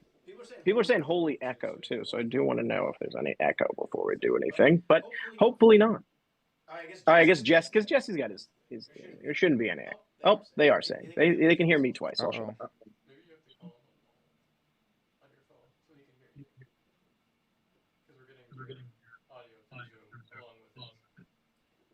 Maybe tell him to turn his audio off because then he can hear me through Zoom. No? We're getting Zoom audio from. A lot of echoes in the chat. Yeah. No, Can Jesse hear us? Or no? If not, we'll just roll through the chat over here. But yeah, no, it seems like there's a lot of echo. Is Jesse still in here? I have no idea. Yo. I don't know what to do in this moment because I don't want to talk too much. Okay, it's better now. Okay, that's good. Better. I think we Better, should just break down the Jets deadline then, and Jesse just has to watch, and he's on the screen, and he can't talk. Someone's asking if Jesse's wearing headphones and not using them. Clutch, says Jason Brownell. Jesse, do you have the speaker on yours? That's got to be it, right? It says it's coming through my mic, but there's no way that's true. You can't hear them through AirPods. We can hear Jesse. Oh, okay, perfect. Everything's fixed. Everyone says it's fixed. Everything's now. all good. Do a Jesse test though. But He's like a substitute teacher trying to use the projector. That's so good. I'm gonna break this damn thing. Oh, that's so good. Is Jesse at the The thing is, Coliseum? I don't think Jesse can hear us. Someone asked, Muhammad Ali asked, is Jesse at the Coliseum? I heard they got a lot of echo in that barn. That's good. Oh, that is good. Jesse is just phenomenal. Well, it's a good thing Oh. we still have an hour left in this stream because it's probably gonna take that much.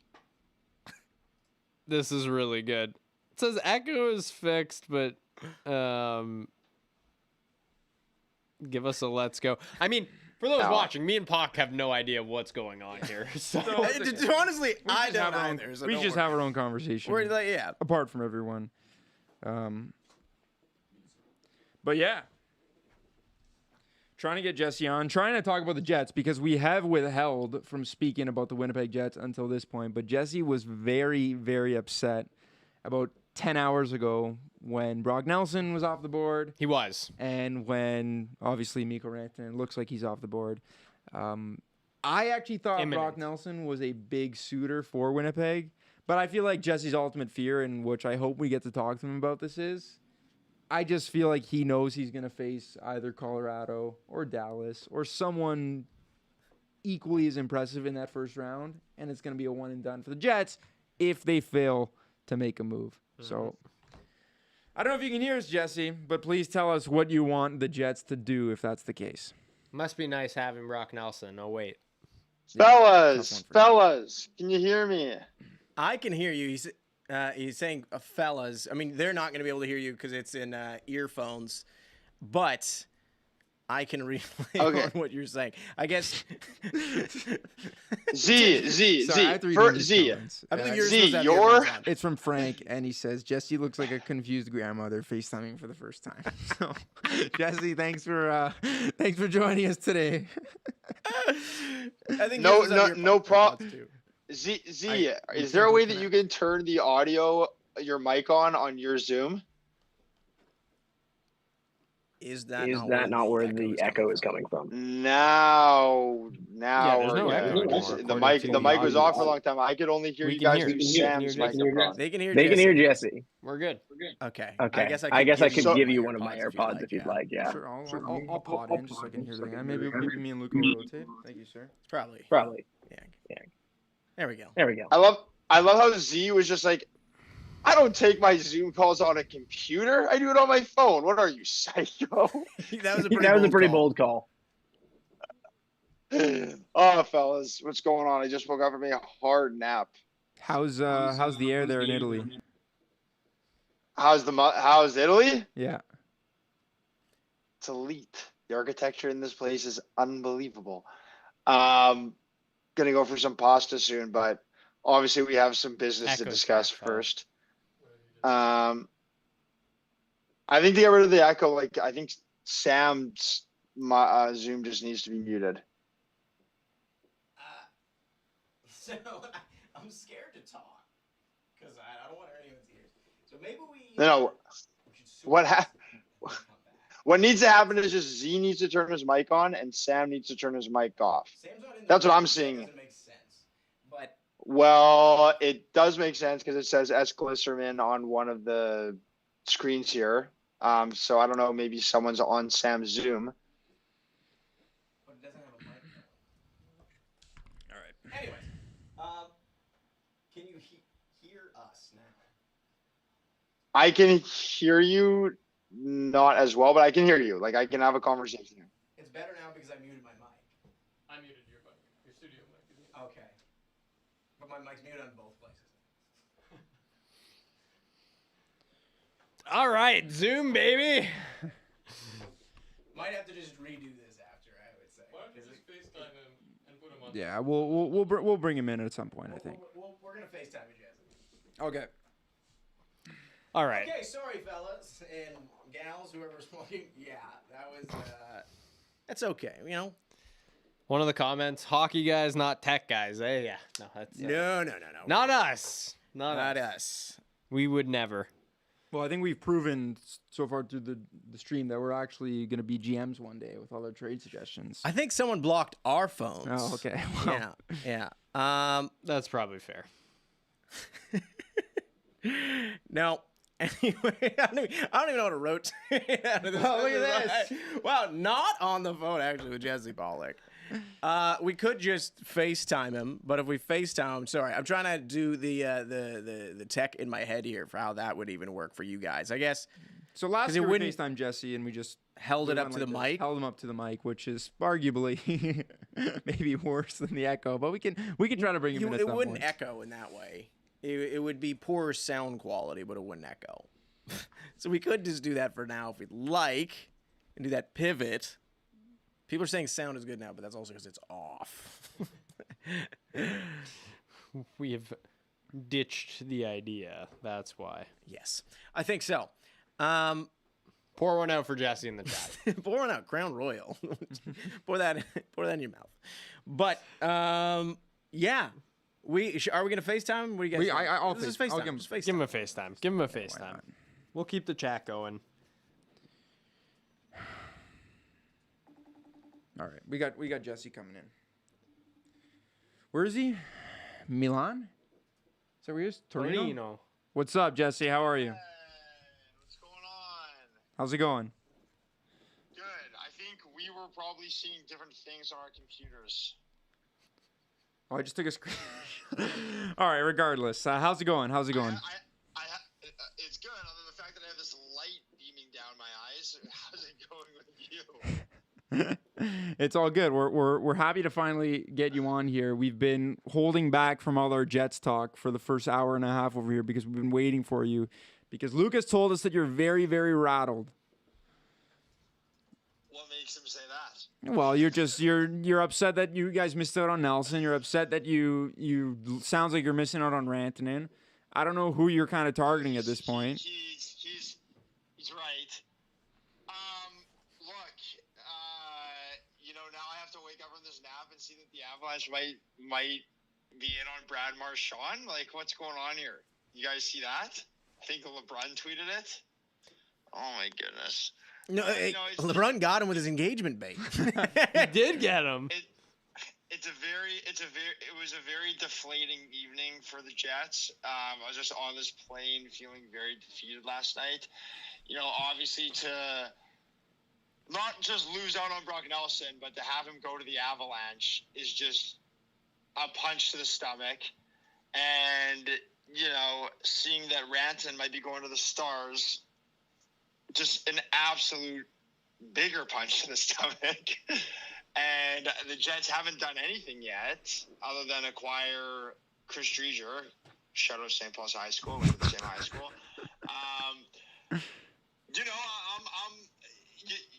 It's not the Jets' fault. I don't think it's the Jets' fault. The package for Nelson was huge, and I kind of understand why Chevy didn't make the trade. I don't know. Winnipeg's in an interesting spot because we can't literally cannot afford to mortgage our future too much because we're such a small market team, and there's been clearly issues with attendance numbers. The Jets are kind of one of those teams that always has to just consistently be good because we can't afford to have like this massive rebuild where there are a couple of years, let's say, where we're just not a good team. And I guess Chevy just felt as though he wasn't willing to pay the price for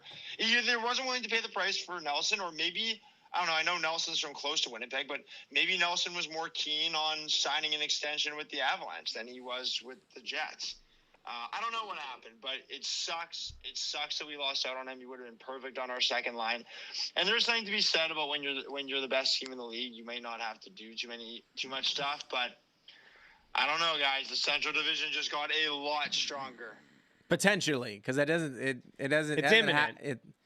According to Luca, it's imminent, but according to everyone else who's reported on it, it sounds like the other half of this deal that's been hanging it up for everyone is still hanging for the Stars. But someone does want to know, what would you think of Charlie Coyle ending up in Winnipeg? I've not even heard a word of that. Or I guess Charlie Coyle technically could be traded if the Bruins are looking to move on from anyone. Someone brought that up to me actually yesterday.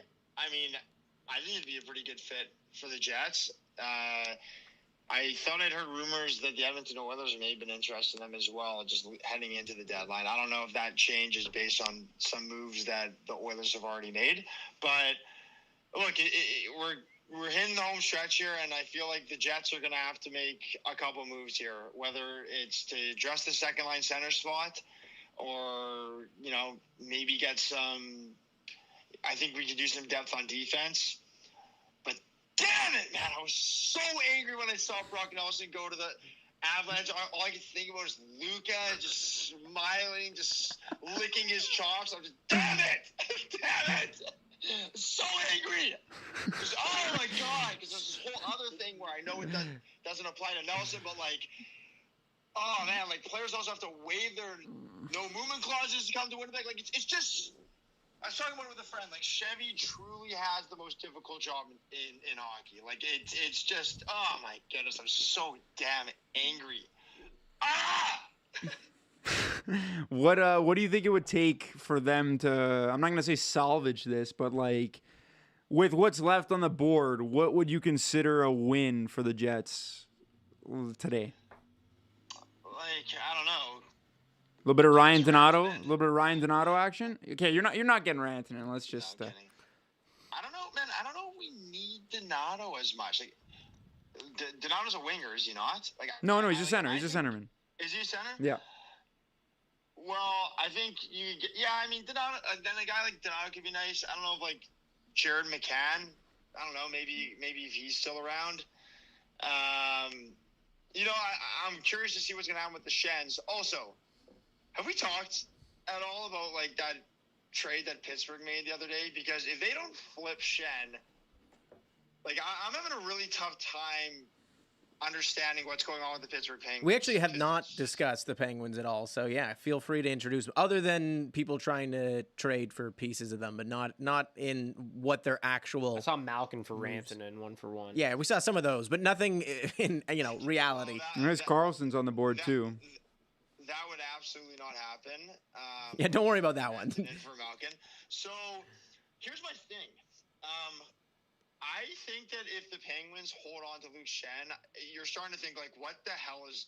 I have a lot of respect for the Penguins as an organization. They're great. They've done amazing things, but they've, as I've said many times, they've just reached a point. Puck, I can see right in the cave there, Val. The Penguins are just so due for a rebuild, and I feel like they just keep trying to hang on to something that's not there. And yes, I know you have Crosby, and Crosby's still an elite player, but this team is we've just seen from the Penguins that they are not a contender. And if they hold on to Shen, I'm kind of what the hell are you doing, Kyle Dubas? What are the Penguins doing? And honestly, I'm not going to make any speculation about Crosby getting traded because obviously that's been discussed. So people have their opinions on it. It seems to not be happening. But I just feel if I'm Dubas, at what point do you just say look, Sid, if you want to stay here, it's 100%. That's 100% cool. But we need to rebuild this team. That's chill. We need to tear this team. We need to tear this team down, and we need to build it back up because we're not there yet. Our prospect cupboard is not particularly full, and you can be here to overwatch the rebuild, but we cannot win with what we have right now. And I just feel this Shen move was another move if they don't flip him to try to still get into the playoffs maybe next year. Just I don't know, man. The Penguins need to just drop the shovel here. I don't know if I've even heard that phrase before, but I do agree with you that it feels odd what they're doing. It does feel like they're in some kind of limbo as far as what direction they truly think that they're moving in. But yeah, I mean, good on, if you're a Penguins fan, you're pleased in the sense that at least you're going to keep Crosby in the short term, but for sure long term you got to be worried as far as man, how ugly is this going to get? Because I don't even understand what this team is. Yeah, it just drop, seems okay, drop the show. Crosby, it just seems it doesn't matter how bad the Penguins get, Crosby's not leaving, and that's very respectable. Good for him, and he has a mentor, Mario Lemieux, who did the same thing. But at the same time, it's Dubas, you kind of, I don't know. Like, people also harp on Dubas, not saying Dubas has made some questionable decisions, no doubt, but you're kind of like, well, what are people really expecting from him? It's like the organization, like maybe even his bosses are like trying to squeeze these last years out of Crosby, but it's like, this team is not even. I don't think the team, like, it's not as simple as just getting a couple veterans and you're back in the playoffs. Like, Pittsburgh's been losing a lot of games lately, and I don't know. I think at some point you got to just say, like, we're rebuilding here. Sorry, I got to react to some of these comments in here that are just absolutely fired. Connor says, $2,000 screens, but they can't have a caller on without holding a phone to the mic. BarDown, baby! It's the best. And the best, all caps from Karan. Dubas never drops the shovel, baby. Never again. Drop the shovel, Dubas. Jesus. Also, on that topic, Z, one of the greatest all of things. All of us are packed in the BarDown room, in the BarDown office during Four Nations. I'm like squinting to watch it on the laptop. And everyone is calling us out for watching it on a laptop. Oh, man. Oh, so good. Holy Yeah. shovel. That's his classic Dubas. Man's never dropped a shovel in his life. Never, man. Guy's always shoveling. Dubas becomes old man shovel slayer in Home Alone. That's his arc after managing the Pittsburgh Penguins for 30 years. It's a good arc. Guys, what are the Jets doing? Like, what is going on there? You haven't seen this? Are you not watching the stream? You didn't see this on the board? No, man, I watched the first like 20 to 30 minutes of the stream, but I haven't slept in 24 hours. I had to nap before. Yeah, what's that about too? Jesse takes these international flights, flies across the pond, and stays awake. The flights are at night, and he just stays up the whole night flight. It's crazy. Man, I was so miserable about losing out on Brock Nelson. I'm not kidding. I didn't sleep. I don't think I've ever I lost was sleep sitting over NHL trades. No. But man. he's in. Guys, this is like the Jets are in first place in the league right now. Like, it's crunch time. Like, this is our time. It's pretty rare for a team to be in like first place, but be in the position you're in. That, as you're saying, unfortunately, like, it's pretty tough to make moves when, especially for people you think might not stick around. Like, but realistically, with what's out there, like, what would you even do that actually is meaningful? Like, actual names, actual trades. I would well, first of all, like, I would really be targeting the Boston Bruins and seeing what's going on here. Like, are they big time sellers? Because if like Brandon Carlo is up for grabs, I would give up a lot for him. I think a guy like Mario Ferraro would be a good depth defenseman for the Jets too to acquire. And I think, yeah, getting a guy along the lines of like a Charlie Coyle or like, I don't know, maybe a Braden Shen would be interesting. It just upsets me because it just seems like, I don't know, maybe I'm wrong. It just seems like players don't want to go to Winnipeg right now. I don't think you're wrong, and I'm not even making a joke. Yeah, if you're a rental though, it's like, who cares? Like, you're gonna live in Winnipeg for like 3 months. It's not even bad weather there right now. You get to go to a team that's first place in the league. And also, I want to ask you guys this question because I asked someone else this, and I don't know. Again, I know Brock Nelson is only a short drive away from Winnipeg, so maybe he would have signed an extension. But I'm just kind of curious, and this is nothing. I'm just speculating. I'm just asking the question. We were under no illusions that we were getting insider information, Jesse. Don't worry. Well, if the Jets had their exact roster in Colorado, and Colorado has their roster in Winnipeg, and like, let's say Winnipeg had already won a cup with that roster or whatever. Do you think Brock Nelson still signs in Colorado, or do you think he signs in Winnipeg? Is Colorado now Winnipeg, and is Winnipeg now Colorado? So confused. I'm lost. Yeah. You lost me. You lost me a little bit. No, like if Winnipeg's if the Avalanche had the Jets' current roster and the Jets had the Avalanche's current roster, do you think that Nelson is still signing in Colorado, or would So he wait, sign sorry, in Winnipeg? just to, are you just saying that you think Brock Nelson's choice purely came down to roster construction versus him not wanting to live in Winnipeg? Is that your question? Well, no. I'm wondering, like, maybe it did come down to him not wanting to live in Winnipeg and not only roster construction. Because I mean, the Avalanche are a great team, and like from a roster perspective, I definitely see why he'd be more enticed to go to a team like Colorado than the Jets, especially considering what happened in the playoffs last year. But like the Jets are the number one team in the league this year. He would have been a perfect fit on that team, and I don't know. Maybe Well, I think a lot of it is just that He didn't have a the no Jets, move clause, the did he? Jets probably weren't able to match the offer that the Avalanche gave. Like the Avalanche gave up a lot to get Brock. Like that's their number one prospect. They're giving up a first round pick. Like, And I don't even think it's a guarantee that they re-sign him this offseason. Like, I think there's a very real possibility they look at him. He's 34 years old, I mean, the Islanders tried to extend him he's before going to get trading one him. more big contract, and he's just going to try to max out. He's going to go whoever offers him the most money. If that's the Anaheim Ducks, he'll be an He Anaheim might Duck. be That's an how I Anaheim think it's Duck. going He might go back to the Islanders. Who knows? I gotta say, by the way, I know that there's been a lot of reasons for the teams specifically to not love the Four Nations, but one thing that they must be loving is it certainly helped change like the stock of a number of players, both up and down. But like, if you did well in that tournament, it was just like another showcase as far as like, see, look what you can get in the playoffs out of someone. But anyways, Well, if that's the case, Brock Nelson didn't do that at that Well, the fact that he tournament. was on the team, I think, is impressive Yes. nonetheless. I don't people liked disagree. him. People liked him on it. Yeah, no, I know. I could be wrong, and maybe I will be wrong with this, but like, I feel like there's probably some sort of conversation about Nelson re-signing in Colorado. Like, I think if you're giving up that much, I think that there's probably been something there. I could be wrong. Again, I don't know what's happening, but I would just imagine that if you're giving up that much to acquire a player, I mean, I shouldn't necessarily say that because of the Mikko Rantanen thing, but this is, I think, maybe a bit of a different circumstance. I don't know. Because he'll be a lot less expensive than Rantanen, but who knows? We'll see.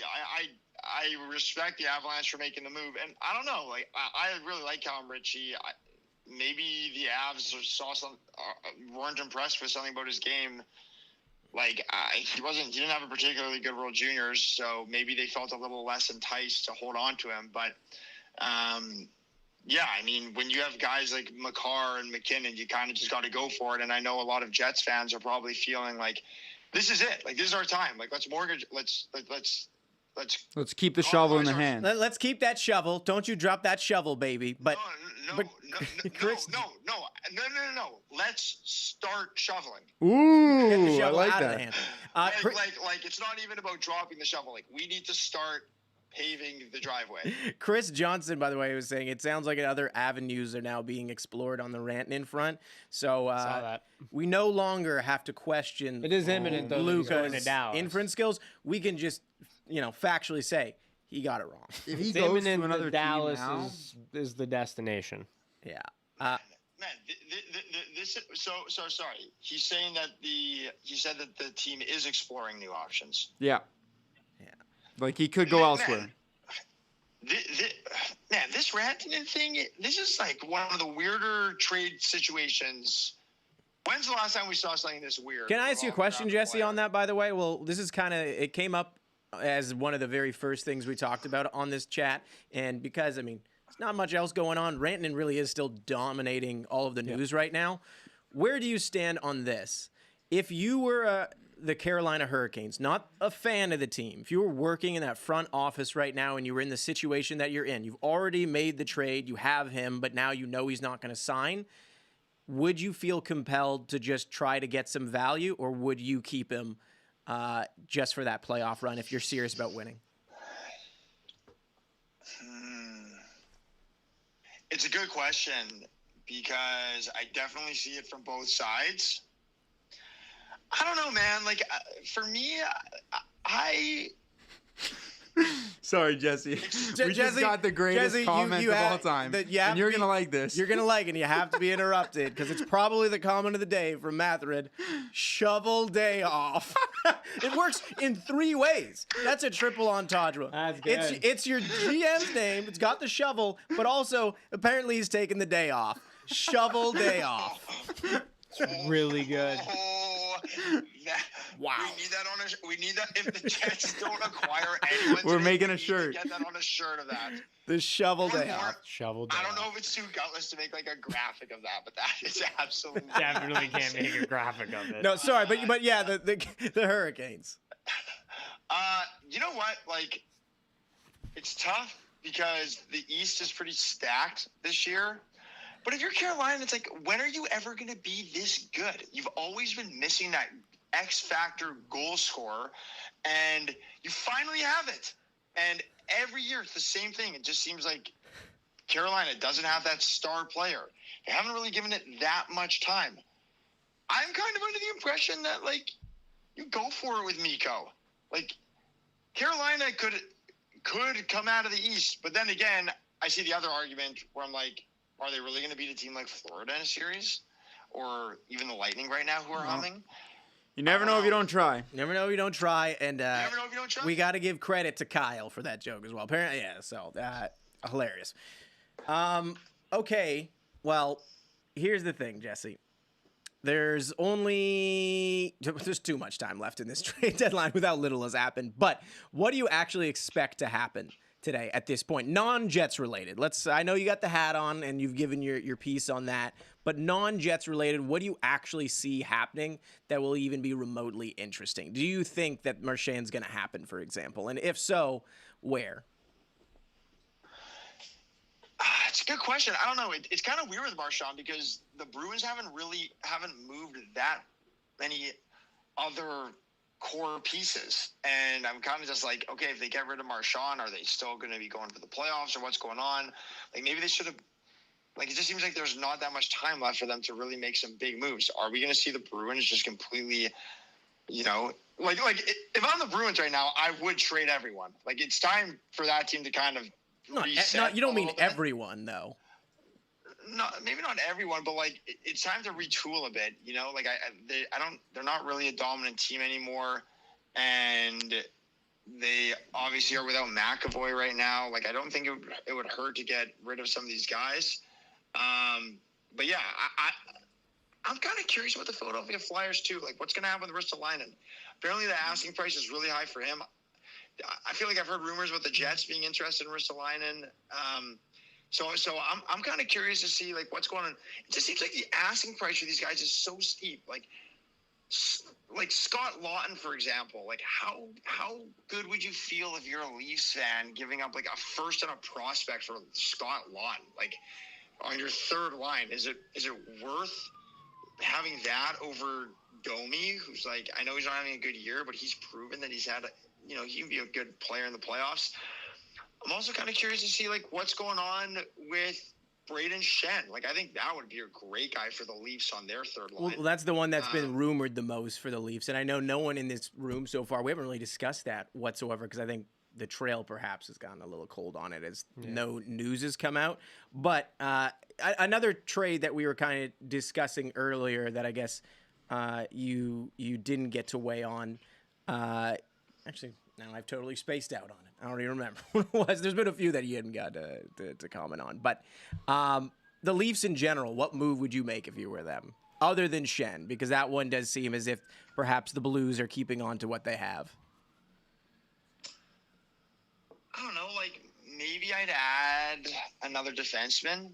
I think it doesn't hurt to have, like, too many D in the playoffs. Guys are getting hurt. Like, even look at Tanev now. Like, he's been banged up. And I just think that if you could add a big defenseman on the blue line for Toronto, I think that'd be pretty valuable. Maybe like a depth scorer as well. But at the end of the day, like, for Toronto, and I know it's been said so many times, that team's going to go as far as its best player is just going to take them. Like, I don't know how much they necessarily need to do. I think their best players just need to be their best players in the playoffs. And if they are the best players in the playoffs, then the team has a chance to go on a good run. But yeah, I don't know. I'm also really curious to see what's going to happen with the Florida Panthers. This is a team with a lot of money, right? $8.7 million in cap space because of Kachuk, I believe. And also, what's going to happen with Vegas? Like, is Vegas just going to stay put? What's going on with Erik Karlsson? Like, what are the Penguins Penguins doing? Like, I don't understand. This what's you've going mentioned on there. about 20 different teams in the last 10 seconds, and the one thing I gotta bring up here because it's been brought up in the chat, Thomas, how's that arm doing? Because I don't know if people have noticed, but I have been switching hands. this guy's been holding that phone But yeah, I have for at been least 20 minutes putting now. in a shift. But this is what we do to get Jesse on the show. From Italy, Wow, by the way. I appreciate it, guys. Better bring home some nice pasta for me. I'm gonna hammer some tonight for sure.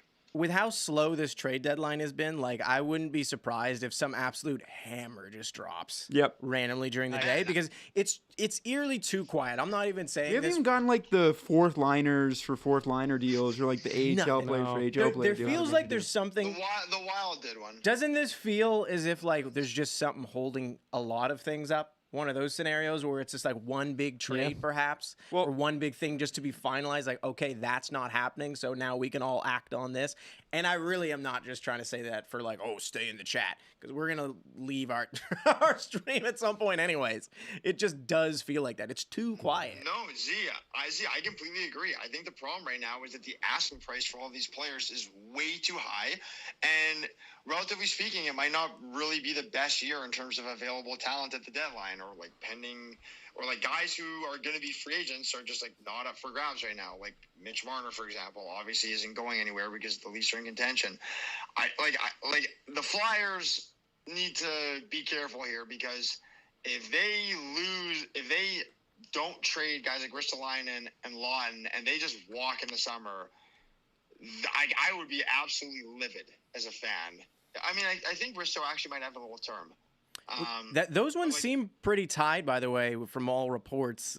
That the reason that the Flyers aren't getting rid of people, as you said, it's like a stubbornness for what they want in price tag, but also it seems like Torts wanting to keep guys around just so I guess they can hover. But you can't. I feel like you can't really listen to your coach on that one for those types of pieces. If it was like a core piece that's going to be with you for a while, but they're not even, guys who are 30 years old. Yeah, like you have 2 games on the Senators. You don't. You've played 2 extra games, and you're already 5 points behind them. Yeah. So Lot of ground. if you're getting anything for those, you take it. Speak of the devil. No, the Flyers. No. Speak of the devil. The Senators are a team that I'm pretty curious about, because I was kind of feeling that the Senators should be buyers at this deadline, because they are a team that, to me, I would not want to play the Ottawa Senators in the first round of the playoffs. I think they pose as a pretty scary matchup. I don't know, like if things align for them in the playoffs, like if Ullmark can find his form, I don't know, man. This is a deep team pretty much everywhere, and a team led by Brady Tkachuk, I just wouldn't want to go to battle against that. Yeah, make a good Devils, point. Well, the Devils are kind of in a weird spot since Hughes is going to miss the rest of the season. But like the Senators, we talked about them.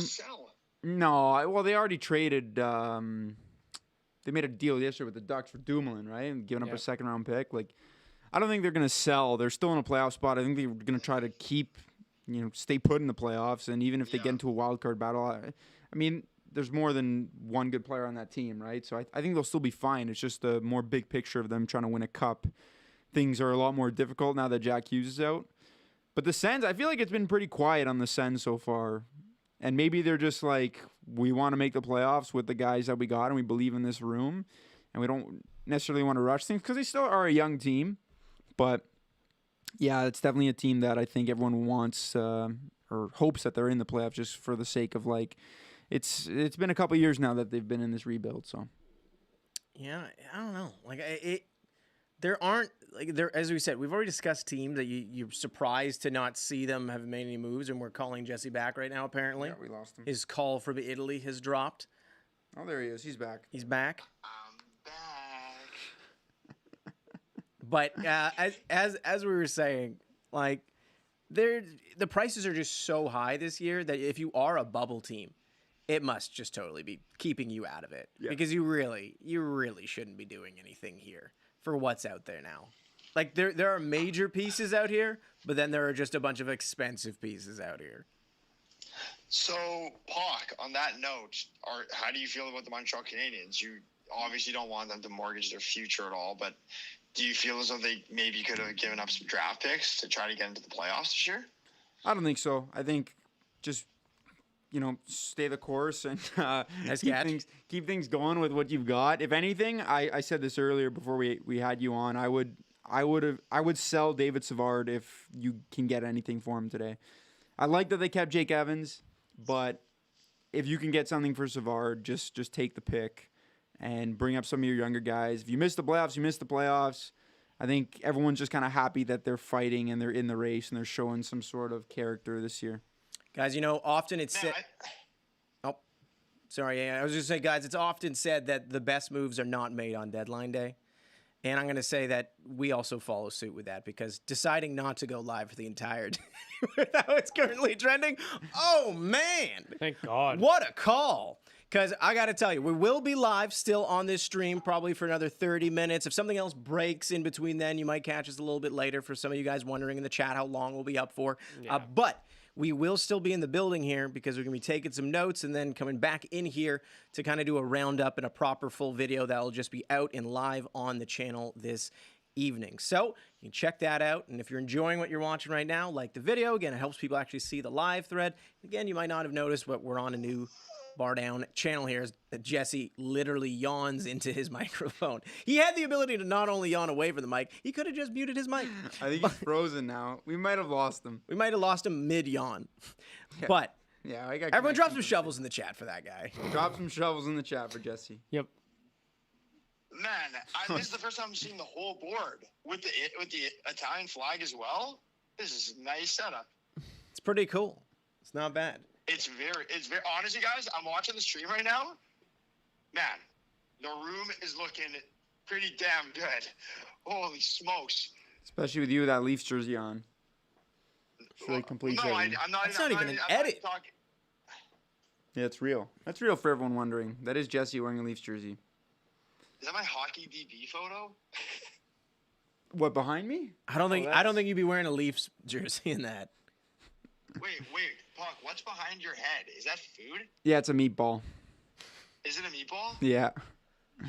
That's nice. I like Italian meatballs, but I also really like Swedish meatballs.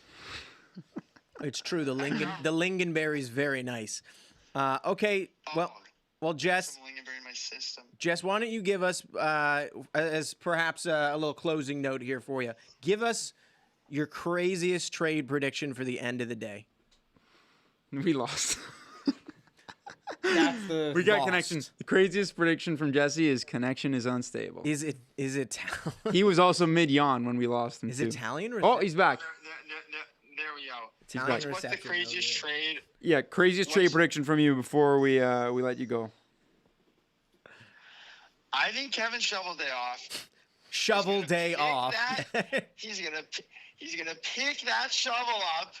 All right. And he is going to strike a trade for Rasmus Ristolainen, baby. That is one of the least sexy trade. That's like when I predictions I've heard. predicted Ryan Donato to Vegas. That actually is worse. Fine. What's my bold prediction of the day?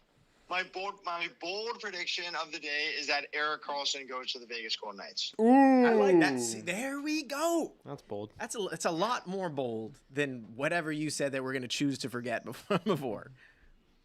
Hey man, I'll take anything at this point. No, I know, but desperation in this case led to something boring. I think you can dream better than that. All right, well, Jess, thank you for joining us on the live chat. We appreciate it. Enjoy. Is it Milan? Is that where you are right now? Turin. I'm in Turin. You're in Turin. Thank you very much. It's beautiful here, and everyone who's watching right now, please be on the lookout for content from out here. We're going to be showcasing some Special Olympics athletes, and it's always an amazing, amazing event. So, yeah, there'll be lots of good content to come out. It's also a big weekend for Italian sports, by the way. The prancing horses, Lewis Hamilton and Charles Leclerc, one of the best 1-2 punches. Are you excited for that too? Are you gonna feel the buzz in the Italian streets? Is F1 starting this weekend? Next weekend, right? No, it's this weekend. Isn't it? There's It's next. It's next. Next weekend. Well, see ya. There's a Juve game on Sunday, so maybe I'll go to that. Get out to the Juve game? Somehow, if I could. There's a Juventus game going on here. You know, that makes a lot more sense because they had like a car showcase and like yesterday in Milan. I was wondering, like, damn, that's a quick turnaround. You got to get to Australia for tomorrow. It's a week from now. Yeah, it's a week from now. I look so sweaty and greasy in that Leafs photo. What's going on? It's highly accurate. Thanks for joining us. Thanks for joining us, guys. Jesse. See you, man. Best See of you luck to your guys. Jets.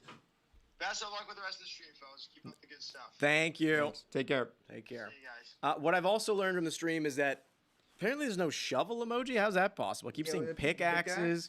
Keep seeing spoons. Pickaxe is fun. Those are fun. Spoon is a good secondary option. I forgot every year we do usually do quizzes in the chat, and I didn't do that. I kind of dropped the ball on that one. Maybe in the video I'll come up with a quiz question just for the comments there, because we haven't done one in a while. It's been kind of just busy and whatnot, but we will get to doing full quizzes soon. I'm having an idea potentially of doing like a quiz week.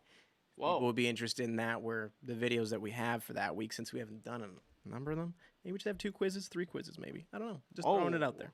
Wowzers. That's nuts. I don't know if I can win that many I things was just gonna consecutively. say that. No, You made the that's- same joke that I was gonna say. Yeah, you guys, look at you two.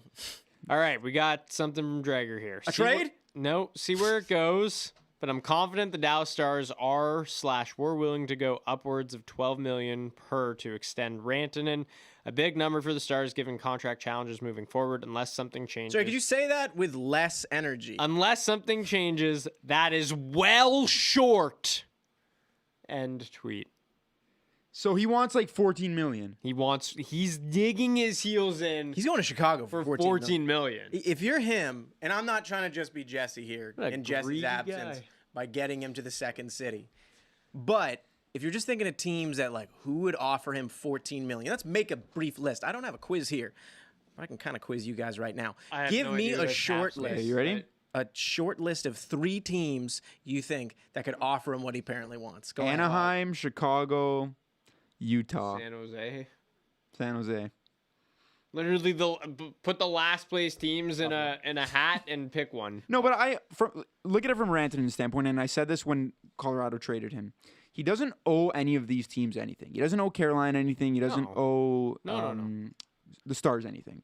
So if he's just in it from a pure business standpoint and he wants to maximize the amount of money he's going to make as a player, it's just wise for him to just wait till July 1st. Yeah. Agreed. Carolina's the real player in this that's just messing everything up by being like, you know what? We actually just don't want you. We don't even want you for a playoff run. We want to trade you. Yeah, it's kind of sad that, you know, we got a trade in the NHL that was so un-NHL-like, where you going to see someone in their prime get traded, especially before free agency. It's just such like a major player, like a literal, when he's at his best, can be in the top 10 players. Yeah, Just like, he's in the argument. He's in the discussion. and then it just reverted back to type of him being like, I don't need to keep this excitement going. Like, I had a plan. You interrupted my plan, but I'm going to stick with my plan. So I'm going to just stay here, not sign with you, and nothing else will happen. So at least we got some entertainment out of this, but I agree. I think he's probably just going to ride it out, because why wouldn't you? If that was your idea all along, just to test the market, see where you actually want to end up, have people bidding against each other so that, I don't know, some of these other teams that maybe you weren't entirely considering or you didn't think would kind of pay you a certain number, maybe now they're enticed to pay a number because they're like, They don't have to give I up can't get him. assets I to don't do it. exactly. It's I can just money. get you now. Yeah. So It's a good point. Why would you just limit your options today because teams are telling you to decide? Yeah. I'd be like, kick rocks, buddy. Yeah. Day off. Shovel day. Shovel day off. Nico shovel day off Rantanen. That's frame-worthy, Kyle. Kyle, if you only had the last name, because there's too many Kyles. There's no way you're the Kyle. No. Popular name. Who's the Kyle? Kyle Palmieri. Just kidding. He's not the Kyle. But Kyle he is a Chipchura. Kyle. Kyle Busch. Who's Kyle most Wellwood. who's most famous Kyle in the world? Kylie and Mbappe. That is not a Kyle. So he's just gonna need to take a minute over here. Oh my God. Get this guy out of here. Is that Jesse in the chat? Kyle. He's called himself the Kyle. Jesse's in the chat. He says, "Hey guys, my girlfriend's Swedish." Always just dropping that in there. But is that like real? Like he's got like the. I think are you signed in like on YouTube? No, this is just my personal account. I'm never asking who the most famous Kyle is again because that was a bad question. All right, so moving on.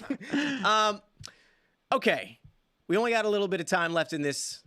More time, actually. Don't worry. We'll be around at least till 11 unless something else breaks. Again, we will stay live if something crazy happens, but unless Luca's reading skills fall down even further, it sounds like I just want another tweet to happen so we can hear Luca read it again. Wait, guys, you ready? When you're in elementary school and you have to like read in front of Yeah, he hated it. No, I hated it. You didn't like it? I hated it. Would you laugh? Like, would someone like make you mess up and then you would laugh? No, like Just... I'd like to think of myself as like a pretty high level reader, but I just read it pretty standard, you know? Like I didn't put any pizzazz on it. I didn't try and make it a show. I'm gonna do this is Luca reading the tweets. Sounds like other avenues are now being explored on the Rantanen front. Well, It's crazy because it's a little different from how his brief stint of a play-by-play. Oh, you guys have to see. Oh man, we have like this. We've been waiting on a video that we have to get like legally cleared. Like I'm so sad that we don't just have this road trip video out for you. One of the most fun things I have ever edited.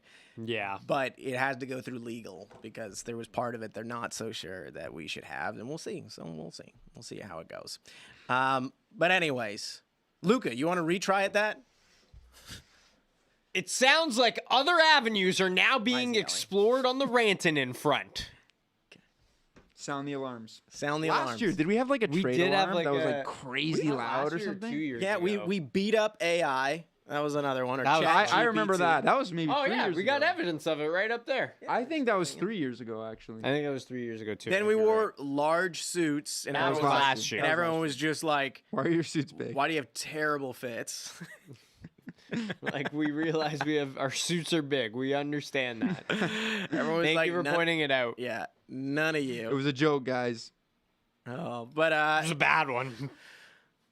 I don't know why people want us to talk about the Flames so bad. I mean, I can appreciate the Flames in general, but I They don't- made their move. Yeah, They're I gonna be- wanted to talk about them earlier when you mentioned a team that shouldn't do anything today. I agree. Yeah. It's just It's Flames. they're just in a tough situation. They're overachieving this year, and if they make the playoffs, great. Good Yeah. for them. They made their move. Joel Farabee Oh! scored a nice goal. We're Wow, talking we get about the- it. Oh, We're talking well, about Flames. now we're talking about them. Connor has decided that we are now talking about I feel them. like I also saw in the comments a team that we haven't really talked about is the Columbus Blue Jackets. But again, I also don't really think they should do anything at the moment. I think there they are. I mean, obviously you mentioned it before, like what they've gone through this season just to be as into the wild card race as they are right now is, I think, a testament to them as a unit and coming together and the fight that they have.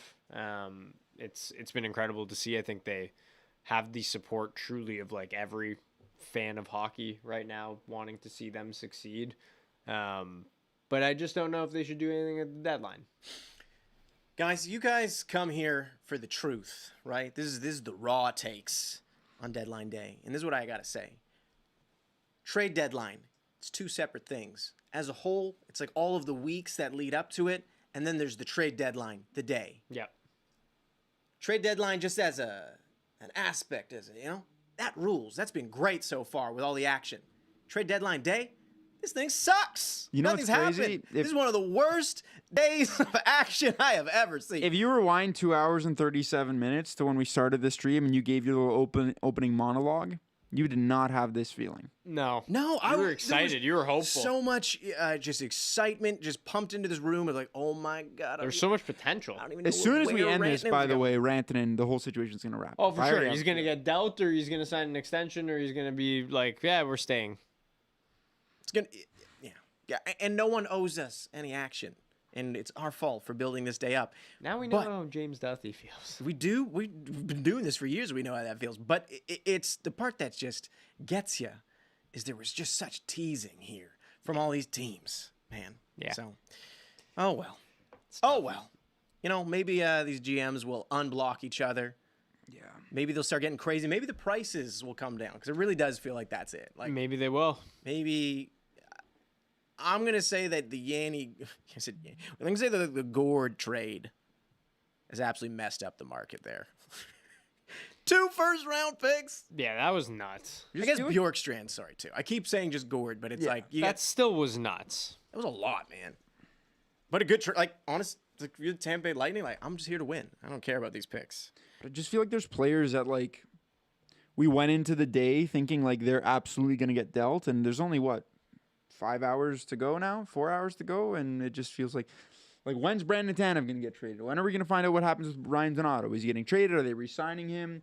The Flyers, 2 guys that are Lawton and Ristolainen. What's going on with them? Are they Sabres got like 12 guys. The Sabres, I don't think anything is really. It's more so speculation because none of them are UFAs. So it's just like, but is someone gonna call Nashville about Ryan O'Reilly? Yep. I don't know. It's They want to know if we've discussed the Canucks already, and we have. We have. You did miss out on that, but we could go back into that. You know why? Because literally nothing else is happening. So we can't go back to that, and we will for a brief moment. But I will at least formulate a new question on that. Does that sound fair? That sounds fair. Formulate away. If you were the GM of the Canucks, you see your season going the way that it is, you got injuries you're dealing with, you've had locker room tension, you got your star player just, unfortunately just in a position where you're not quite sure what you're going to get out of them, and you're feeling all this heat because that's a tense market to play in because they've been anxious for a while. They finally have something good, something worth pushing for. They want to see moves.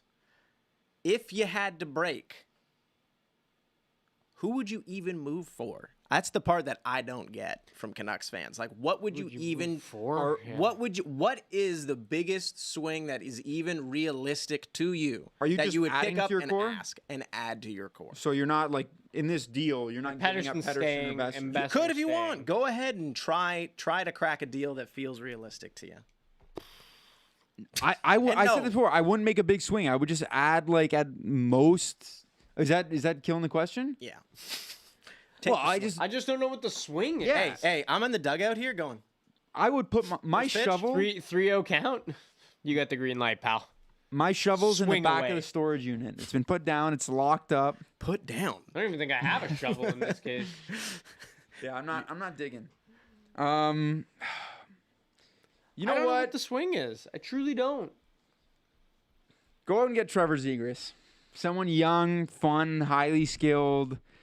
That's a swing. Maybe that. I know it's like not really the type of player just because he struggled here, but like maybe you just bring in some extra skill and talent into this roster, and like Maybe. Pedersen is all of a sudden rejuvenated and the offense is scoring, and I also don't think he'd cost a lot. I don't think you'd have to give up any of your big time like Besser or anyone like that in the deal. And it's something. It's a chance. I know he's got a ton of terms, so you would be committing to him long term. Yep. But I also think he's something where you could then again go and trade him in the offseason if it doesn't technically work out. I don't know. If you want some sort of swing, I don't think it's entirely realistic, but the Canucks have just had this weird season that if you want to salvage it at some point, there's some sort of idea. Chat, I'm calling upon you. We're going to need your help here because every now and then we got someone who enters the chat. They're just speaking nonsense. And we're going to need you to back us up. Brimstone Flame says, these guys are going to lose their minds when someone tells them that there are 25 other teams in the league that aren't in Canada to talk about.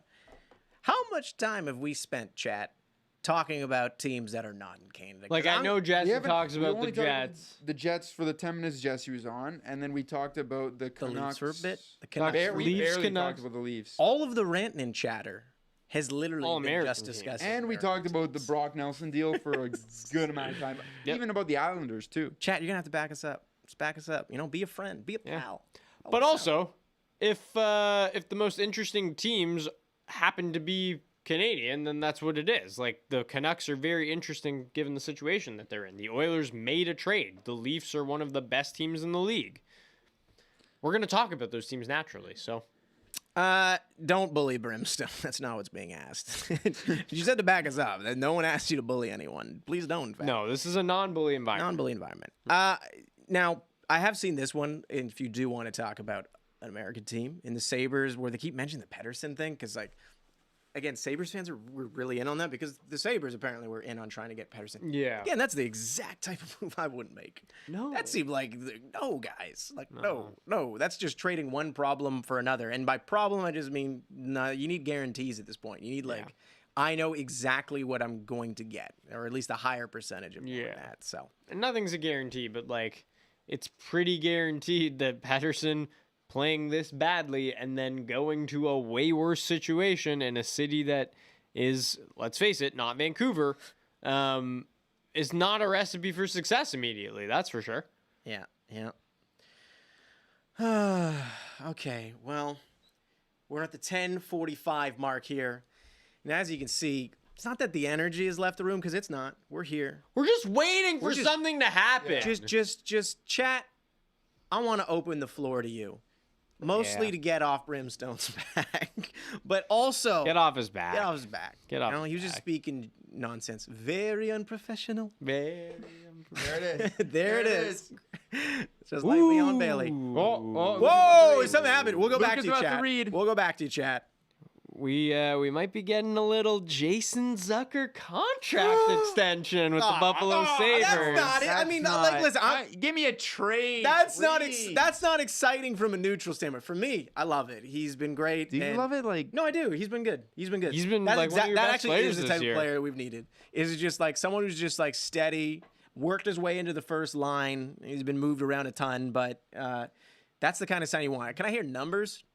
We don't have anything yet. That's trying boring. to figure out when the boring. Sabres are like. Someone wants me to drop the meatball recipe as well. I don't have a meatball recipe.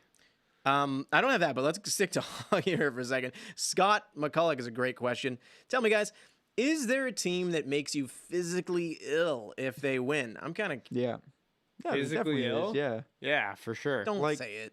I mean, like, if people could watch footage of me and as a Habs fan cheering for the Bruins against the Leafs, like it is embarrassing how hard I cheer for the Bruins in the playoffs against the Leafs, because it's the Leafs. So it makes you physically ill if If the Leafs win, yeah. And there are times because like all my friends are Leaf fans, and Yeah. like when they get knocked out, like I look at them and like I do genuinely feel bad for them, because I'm like, you know what? I like you guys. Sometimes I wish you guys could like enjoy. Like when I watch Montreal go to the Cup I don't know final, if it was you think crazy. that. So I do feel bad, but I just can't take it. I can't take the Leafs. For a day that started with no one knows where Rantanen's going, or if he went to Dallas, we don't know what's going in return, for the high point now to be Jason Zucker has re-signed. It's the only Buffalo piece of news. Sabres? We don't even have the We don't the have the term or numbers. the numbers, but Oh my God, that is cold. No, I think also people in the chat, like Kyle, it's been an absolute like legend in the chat so far. It's not a bad thing. It's not a bad thing. That's actually a player we need. He'll probably fall off the second he gets that Oh, for sure he contract. will. Unfortunately, knowing our luck, but for sure he will. Honestly, the Jets winning makes me physically ill. Wow. well, that was. So, Jets are wild. Those are I think the two fan bases I despise most. Just gonna let that hang in the air. As you should. I would actually like it if the Jets won. I'm fine at this point if a Canadian team won. So, but Anyone but them. not me. But I don't really. I don't know if I ever get a team that would make me physically ill. I'm so like neutral for the most part. I feel like I don't have teams that I kind of hate. Like I just don't. No, you don't. I can't think of a single team. I genuinely mean that I'd be like, it's not fair. Why do they get a win? I'm desperately even just trying to think of anyone, but I don't know. Cool. Manchester City. No, I said hockey, of course. In football, there's teams I despise. But when is the Lane Hudson trade happening, Z? Why is it asking me that? Yeah, Jay Money. I think he Oh, because tweeted at me we said that. to tell me that Lane Hudson's a defensive liability, Oh. which I don't believe. But have they seen him behind the net? Actually, yesterday he had a In couple Gretzky's turnovers. office? But he's incredible. It's an office change. That's an office change for sure. So Crosby's office. It's Crosby's office now. Okay. Let's hear it, chat. Who's a team other than the Leafs? Can you just avoid the Leafs? We get it. Like you don't like them. A bunch of people don't like them. Who's a team? No, I'm gonna take positivity in the chat. I'm gonna take it back. Who's a team that's not your team that you'd be so happy to see them win? Let's get a positive in here. The Sabres. It has to be possible. Okay, Sorry. It has to be Edmonton Oilers. It has to be possible? this year. Oh, It has this to be year? possible. Because the Sabres is that team for me regardless. Like I've got a soft spot for the Sabres. Danny Briere, Maxim Afinogenov, Chris Drury, Thomas Vanek, Jason Pominville, Derek Jochen Roy, Hesch, Jochen Hesch, Miroslav Shatan, Brian Campbell, And this is the Ryan first part. Is Miller. why is he naming Sabres players? He's trying to 'Cause that was the show team. his affinity for the team by I really like the Sabres. naming growing their up as a kid. 2006, 2007 roster. I really liked them as a kid. I have a Vanek jersey somewhere here. Manic jersey's sick. This year though, a team that I'd be chat happy lit about- up. Whoa. Yeah, people are flooding the thing. A lot of Ovies, which I agree with. Mine's the Oilers, just because I want to see McDavid win at some point. Ovi already won. I don't Is- care. Yeah, but about- to win again at this age would be cool. Sens. Sens. No, No. not at all. Yeah, I know why you say that. I take Nah. that. I mean, take that. this year like Blue Jackets. That If would they beat the Leafs, though, I'd love it. Someone said Preds. We said realistic, guys. Come on, Yeah. sorry. That's like genuinely, I feel bad for their fans to some degree, where it's just like, man, what hope entering the year. And yeah. Columbus Blue Jackets is a great answer. Blue Jackets would be good. Truthfully, like the Stars would be a fun one. They've gotten close a couple of times. And... They've won before. You're too Oh, young.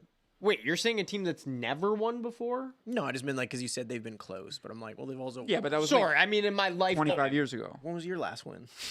Well, I'm not saying that. Oh, they've won before. I didn't say that about that. No, I just being like, it wasn't that long. I mean, Wasn't- it was long wasn't it like ago. 97? 90s. Yeah. And shouldn't it have not have counted? That It was a shouldn't skate, have counted. skate in the crease. I guess it's all. You're right. It's all. You're right. You're right. I'm being unfair. It is all relative. I'm judging it against teams that probably again haven't won in like decades, Yeah, no, for sure. not just 2 decades, For sure. I mean, which is a long time. It's been 20 years. it's been over 20. Shut up. It's always been 30. I know. You're right. That was a bad take on. I'd like to see the Stars. I don't know what year they won.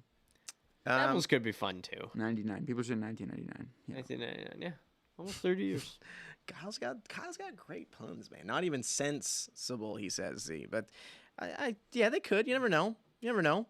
Red Wings, if they just made it, I think would be the victory. Man, for it's them. crazy. Like when I was growing up, the Red Wings were like the coolest team. Dude, man. And I Playoffs just every don't. year. You I chirp don't people get who that you chirp anymore. people who would like root for them because you're like bandwagoner. Whoa, we got the number. Zucker. Extension done in Buffalo, as per Darren Dreger. You want to guess? Yeah, sure. Can I say? Do we already have years? No. Am I guessing on everything? Everything. Years and I money. know what it is. I saw his form. 4 years, $5 million. Close on the money. 2 years, 4.75. It's kind of nice. It's not bad, actually. You'll take it. You'll Only take 2 it because they don't. I think fill you'll the rest take of the that. cap. And also because he was already around that. I think you take that every day. Every day of the week. 2 years is great for a player like him. 2 years. I was worried. A little long in the tooth. I actually. A little long in the Great tooth. one. I thought it would have had to been longer for him to get locked because he. Yeah. Honestly, he's been great. been really good. For a long part of the season, it was like, oh, at least he did well, and you'll get some nice pieces back. But now it's just he'll be in the lineup. So Okay, it's fine too. we got something here that's really interesting. According to Kevin Weeks, he's told that the Senators and Sabres are working on a potential trade, which may include forwards Josh Norris and Jacob Bernard-Dock. Whoa! That's- Aren't both That's a big potential. So one. that's got to be Docker's Cousins hurt or right now, Byram too. then. Why Byram? Why is Byram? No, I'm it just- can't be Byram. Not for Josh Norris. Josh Norris has been like, I love Josh Norris. I think he's a great person because we've done some media day stuff with him, and I've always enjoyed talking with him. The shovel's coming, everyone. He's been like perennially hurt. Like Well, Bernard Docker's also hurt right now too. Bernard Dock is also hurt. Like Josh Norris has stayed healthy this season for the first time. It can't be for Byram. For Cousins, maybe, but Cousins makes more sense. It's a center for center. yeah. Yeah, sure. I'm just saying, like, I mean, of what anyone would want. If you're on the Sens side, obviously you take either of them, but you're gonna ask. So Damn. Okay, we gotta. I wouldn't want that either. By the way, Kyle, I'm not that into this trade. What did I say this whole time of like players that they should be looking for? Does Josh Norris fit into that at all? As Could. far as experience, You know what? know again, Maybe it's exactly Alex what you're Tuch getting. going the other way. I've always maybe it's Paterka somehow. If it's Paterka, I think that's the biggest L you could take. I don't think. Um, I'll be Cousins has I'll be been the so guy sad. that's been in the trade talks for so long now. If this is just a 180 now and it's Peterka or a Byram, like I just think that would be so silly. I truly think Josh Norris can be like a culture changer. I think he's a really good player. I'm starting to think the sports world just has it out for me personally at this point. Yeah. You know, it's been a long time I felt that in my life, but I'm like Chicago. Every team sucks that I cheer for. Did you cheer for him? now. Yeah, And you've had some glory days, the glory days of United. Yeah, I'm not gonna like complain where I'm like, oh, cry for me, like, you know, but I am sad. That's all I'm gonna say. That's fair. I would be very mad if Peterka's gone, not just because of the jersey. Like, I think he's a great player, and I think he's a great player too. and it's like you haven't He's even a really necessarily great seen his player. best. Like, he's just the last 2 years just gotten better and better. Yeah. So, and in a bad environment. In a bad environment, thriving in a bad environment is always, I feel like a good indicator of potential success down the line. Kevin Adams, if you get rid of JJ Peterka, Unprofessional. very unprofessional. Very unprofessional. Very unprofessional. Okay, let's if Norris, like, I just want to do some cap stuff here because, again, the Sens don't have a ton of money. Yeah, but the I know you can hoops that they're retain. I jumping know you through can with retention. retain. Now, like that Travis Frederick trade. Yeah, Trent Frederick. Trent Frederick, Travis Frederick, a nice Dallas Cowboys All-Pro center. That's why I keep calling him Travis Frederick. Like the fact that two teams jumped in to retain, like, and Yeah. paying him $500,000 to be on the Oilers is ridiculous. So the Sens have $850,000 in cap space. How much does Norris make? Norris right now makes 7.95 for the next more than until Cousins. 2030. That's more than Cousins makes, so It's more than Cousins makes. they should be fine over here. And then Jacob Bernard Docker is at $805K in an RFA next season, or this summer rather. Yeah. Rockstar 5197, I feel you too. So it's not just the sports world, Z. I feel you too. And there's a lot of United fans in The whole this world. rating.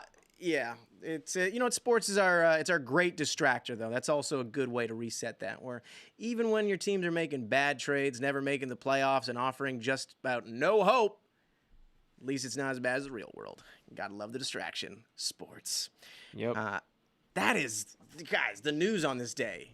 Speed up. That is a good one, though. That is a good That will one. be pretty major. It does feel like That this- one might keep us on the air for a little longer as we wait to see what this deal does. But if it involves JJ Peterka, it might not keep me from. Yeah, from other Z's gonna be things. out of here. I'll be. Z is going. Because I'm about to break. He's one step closer to the edge, Yeah. and he's about to break. Olsen Best. Would you rather see This is a good question for Luca and I, by the way. And Okay. I'm only doing some soccer stuff here because guys, this trade deadline day sucks. Nothing is happening. So I love the just greatest start ever in deadline history, starting last night. So and yeah, we love talking to the chat is all. We want to engage with you guys who are off here making some great comments, but also we do love some footy. So we'll be brief on this. We've got an Arsenal fan sitting in front of us. Would you rather see Arsenal or Liverpool win this year? It's going to be Liverpool, so question doesn't really matter. But it was Arsenal. I actually would have preferred. Arsenal's going to win the Champions League, though, so it's kind of evens out. So in case you're ever feeling bad for Arsenal, remember this kind of behavior because like It's not bad behavior to just believe in your team. I never said it was bad. I'm not But like all I said was gloating remember it. or That's all I said. just foolish optimism. Yeah. It's definitely allowed. Yeah. Yep. Is the Dutch guy still here?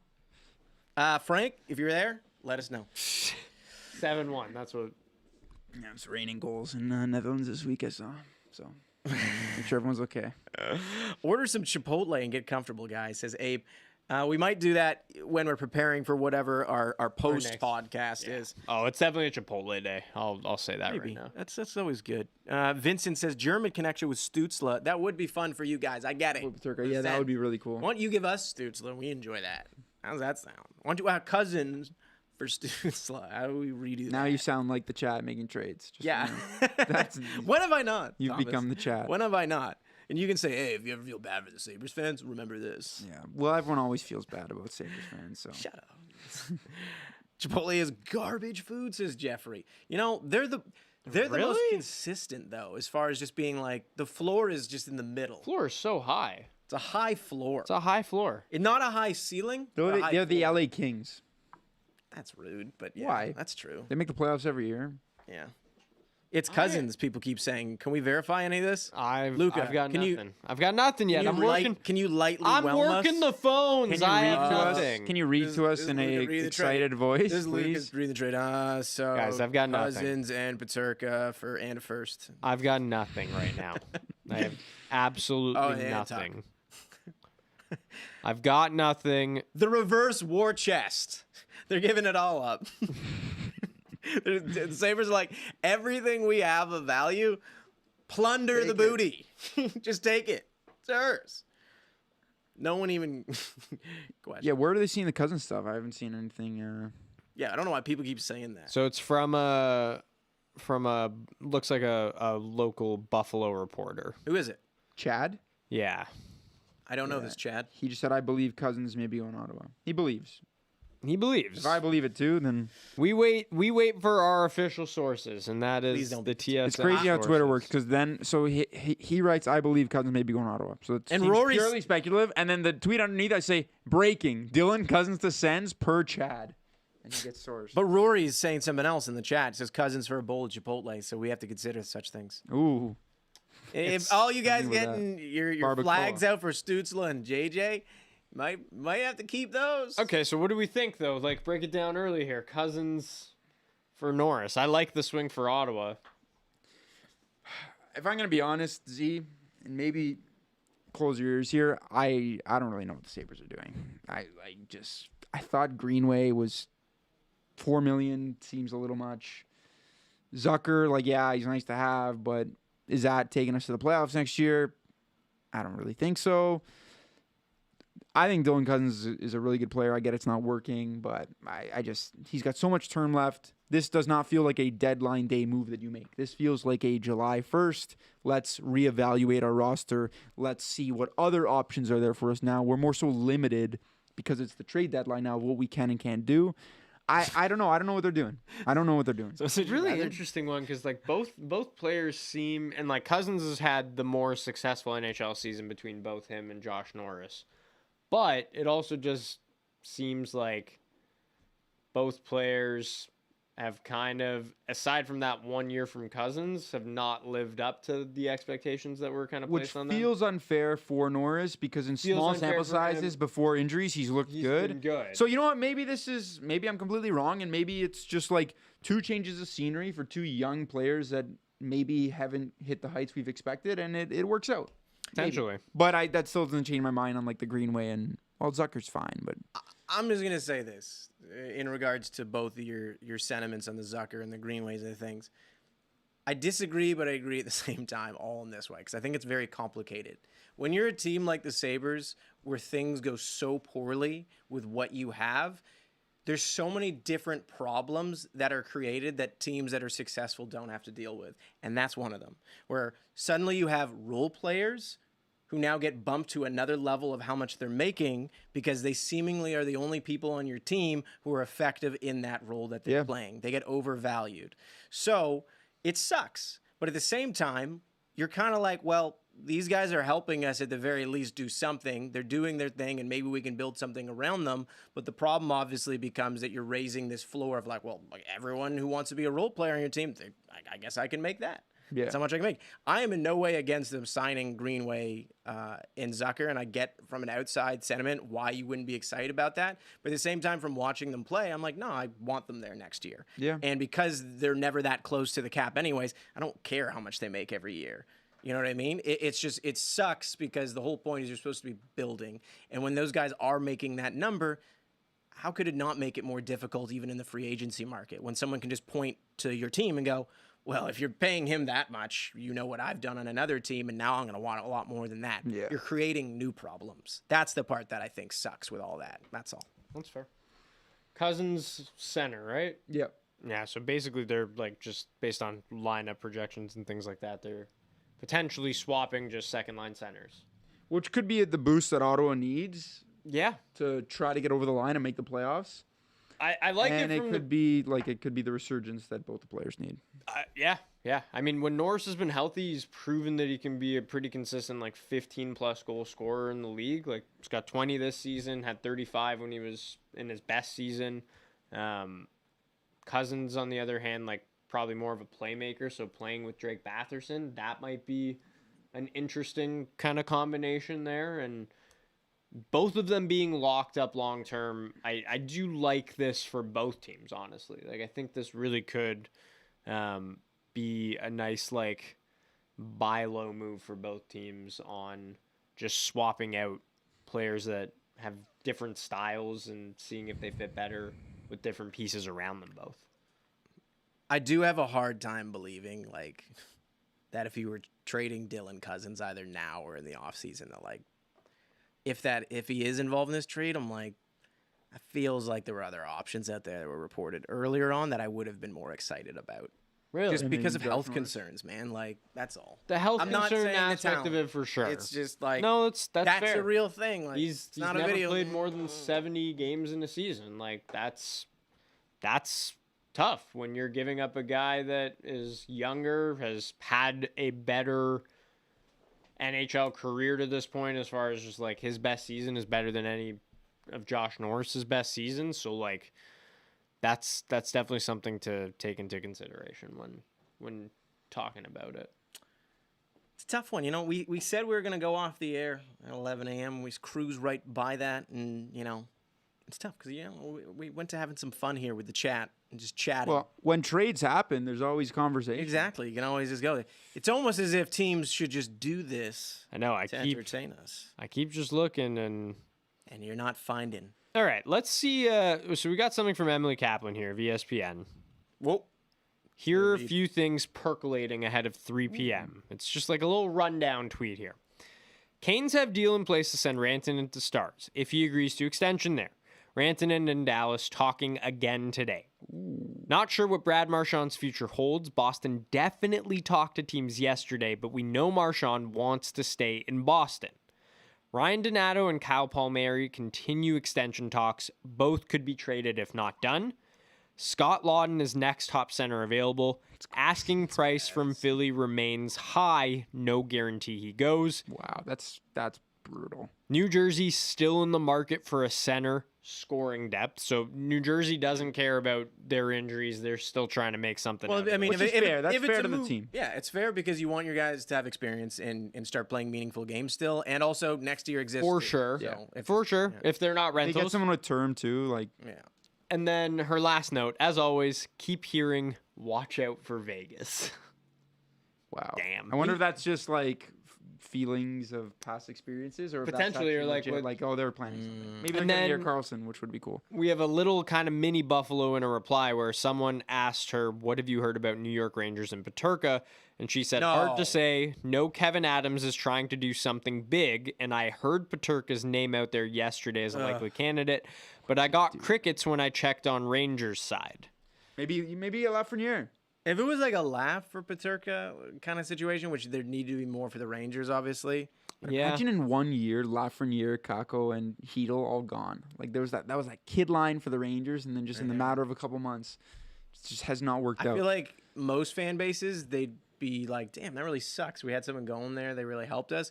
But in like New York, I feel like they'd be like, yay, new stuff. Yeah. Which I also get. probably New fair. stuff's fun. New stuff's cool. Spicy little quote from Marty HS here, saying they probably should have known Rantanen would sign in Carolina if he gets there. That was, Essentially yeah, saying, that was from a couple days ago. No, it was from a couple days Yeah, it ago. was a couple of days ago. Saw now on Twitter. Yeah, it looks like it's not from Altitude TV, but if it's from DNVR Altitude Avalanche, it's the Twitter account I'm TV. seeing it from, and look at their logo. yeah, What is that? What do you see right there? that's Mile High. Now this is the problem. Yeah, but like that's on their state flag. It's part of their identity. You can't get mad at the mountains. I love how easily I can rattle you guys. Yeah, with you- this. yeah, You we're- can't get you're- mad at the this- mountains, man. Let's Like, just, come like- on. You're the Let's one. show some. All they got is a fastball. That's it. And it's a good one though.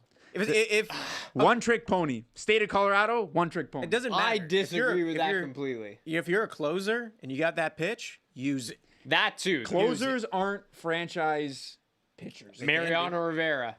I know nothing about baseball. Preface I mean, that not a with this. franchise pitcher. You knew the but, cutter like, was he coming. he was It didn't the matter. sand. You weren't gonna hit it anyway. Exactly. So, anyways, yeah, there's a lot of stuff floating in the air to where this could be a very interesting trade deadline day. was gonna say the next 4 hours could be pretty It could be interesting. But I think Okay, so Pierre LeBrun. Further to what Kevin Weeks reported here, Dylan Cousins, part of the trade both teams are working on. So he is going to Ottawa. Is this the dagger? We're seeing Dylan Cousins in the playoffs. He is going to Ottawa. Maybe. Probably. is this pretty nuts too? Because it's like Ottawa was in the same. Sorry, I'm being too nice to us Sabres fans. Was in the realm of where the Sabres were as far as punching up and doing their thing, and you're waiting for that next step, and they've taken it. Wouldn't have expected him on that team. In the start of the year, if you had said Dylan Cousins is going to be an Ottawa Senator, well, the Sabres are languishing in the bottom, while the Senators are chipping away at a playoff spot. I probably would have believed you. I saw a tweet that said back, I would've Dylan Cousins from a Sabres fan. It was like Dylan Cousins traded for a worse version of Dylan Cousins. So that's a tough way to look. That's a very pessimistic view. Okay? How many guys on the Sabres have 20 goals this year? Tage Thompson. That's it. That might be the only. No, Peturka's got 20, right?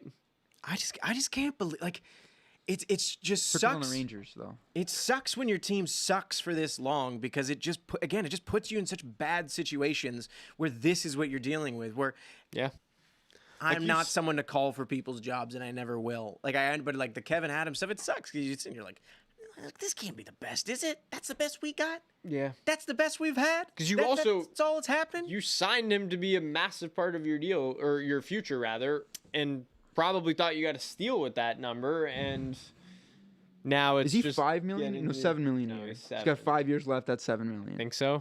The workhorse from Whitehorse. A lot of these $7 million contracts that have been given out early have just been. Byfield is like, I think he's got a great future, but like this year hasn't been that great. Lafreniere has been this great this year. Slavkovsky is kind of cooled a little bit on what we expected this year. It's true. Cousins, so many of these deals. It's true. But then you look at July 1st, and you see Brandon Montour getting 7x7 and Chandler Stevenson getting 7x7 at their ages. And it's like, I would still roll the dice on giving a 22-year-old a 7-year deal any day of the week.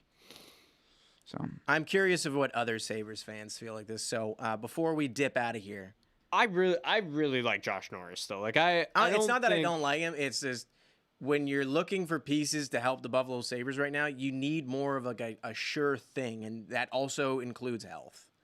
It also includes health for sure. Hard to guarantee, but it also I know trading for someone who's had injury history is a way to get yourself in trouble usually. I know.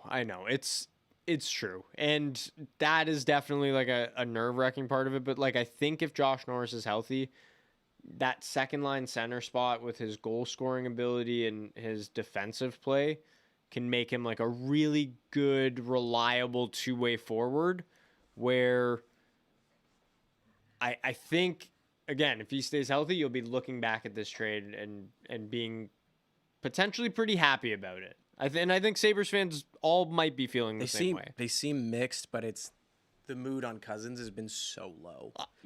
That's part of it too. People are going to get targeted when your team isn't doing well, but he's been target number one. Yeah. Next to Owen Powers' defense.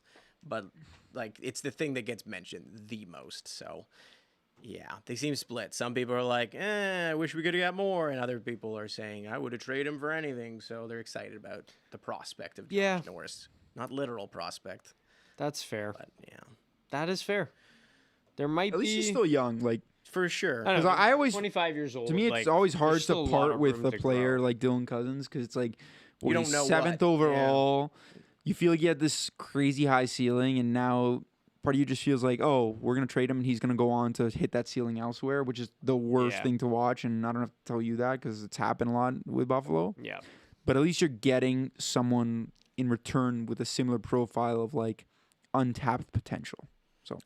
It's not the worst thing. It sounds like Sens fans are a little more ticked because and then maybe just because they really they like Norris. They like Norris, and you know what? And if I was a Sens fan, it's one of those things where it's just like we haven't been able to see this guy's full potential because he's been hurt. But this season, he's healthier. He's scored 20 goals already, and now we're getting a guy. We are selling. Like, I don't know if you're selling low on Norris, but you're definitely getting Cousins at his lowest point for a guy that I think you've always been excited about what he could be. So I can understand The the thing mixed with him feelings. now is like there's real pressure to not only do well, but like hit the ground running. Of like, Yeah. if he Oh, you comes have out to. and he's got You're in 1 a point playoff in his race first now. 6 games, Yeah. Ottawa's gonna look like fools because Yep.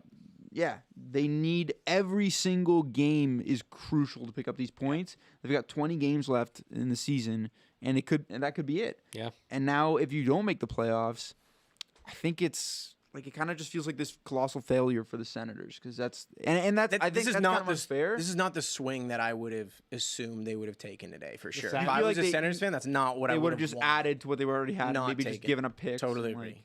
And it's like in division rival, as people in the chat have been mentioning. I saw Yeah, that. that's true as well. Tough one for both teams where it could really bite you and like pretty bad. And Yep. you're buying low on Cousins, but for any Senators fans that were a little upset in the chat, like I do genuinely believe, give that guy a change of environment. I think you'll enjoy him. He's a good player. I think he's going to do well too. He's a good player. I actually think this will turn out to be a good trade, at least in Cousins' favor, and I think it will work well for Buffalo if Norris can stay healthy. That's think my so, too. only like flag. I really hope this is one of those deals that's like the one. I know it's not a true 1-for-1, but more of a. Like Sergachev for Jonathan Drouin.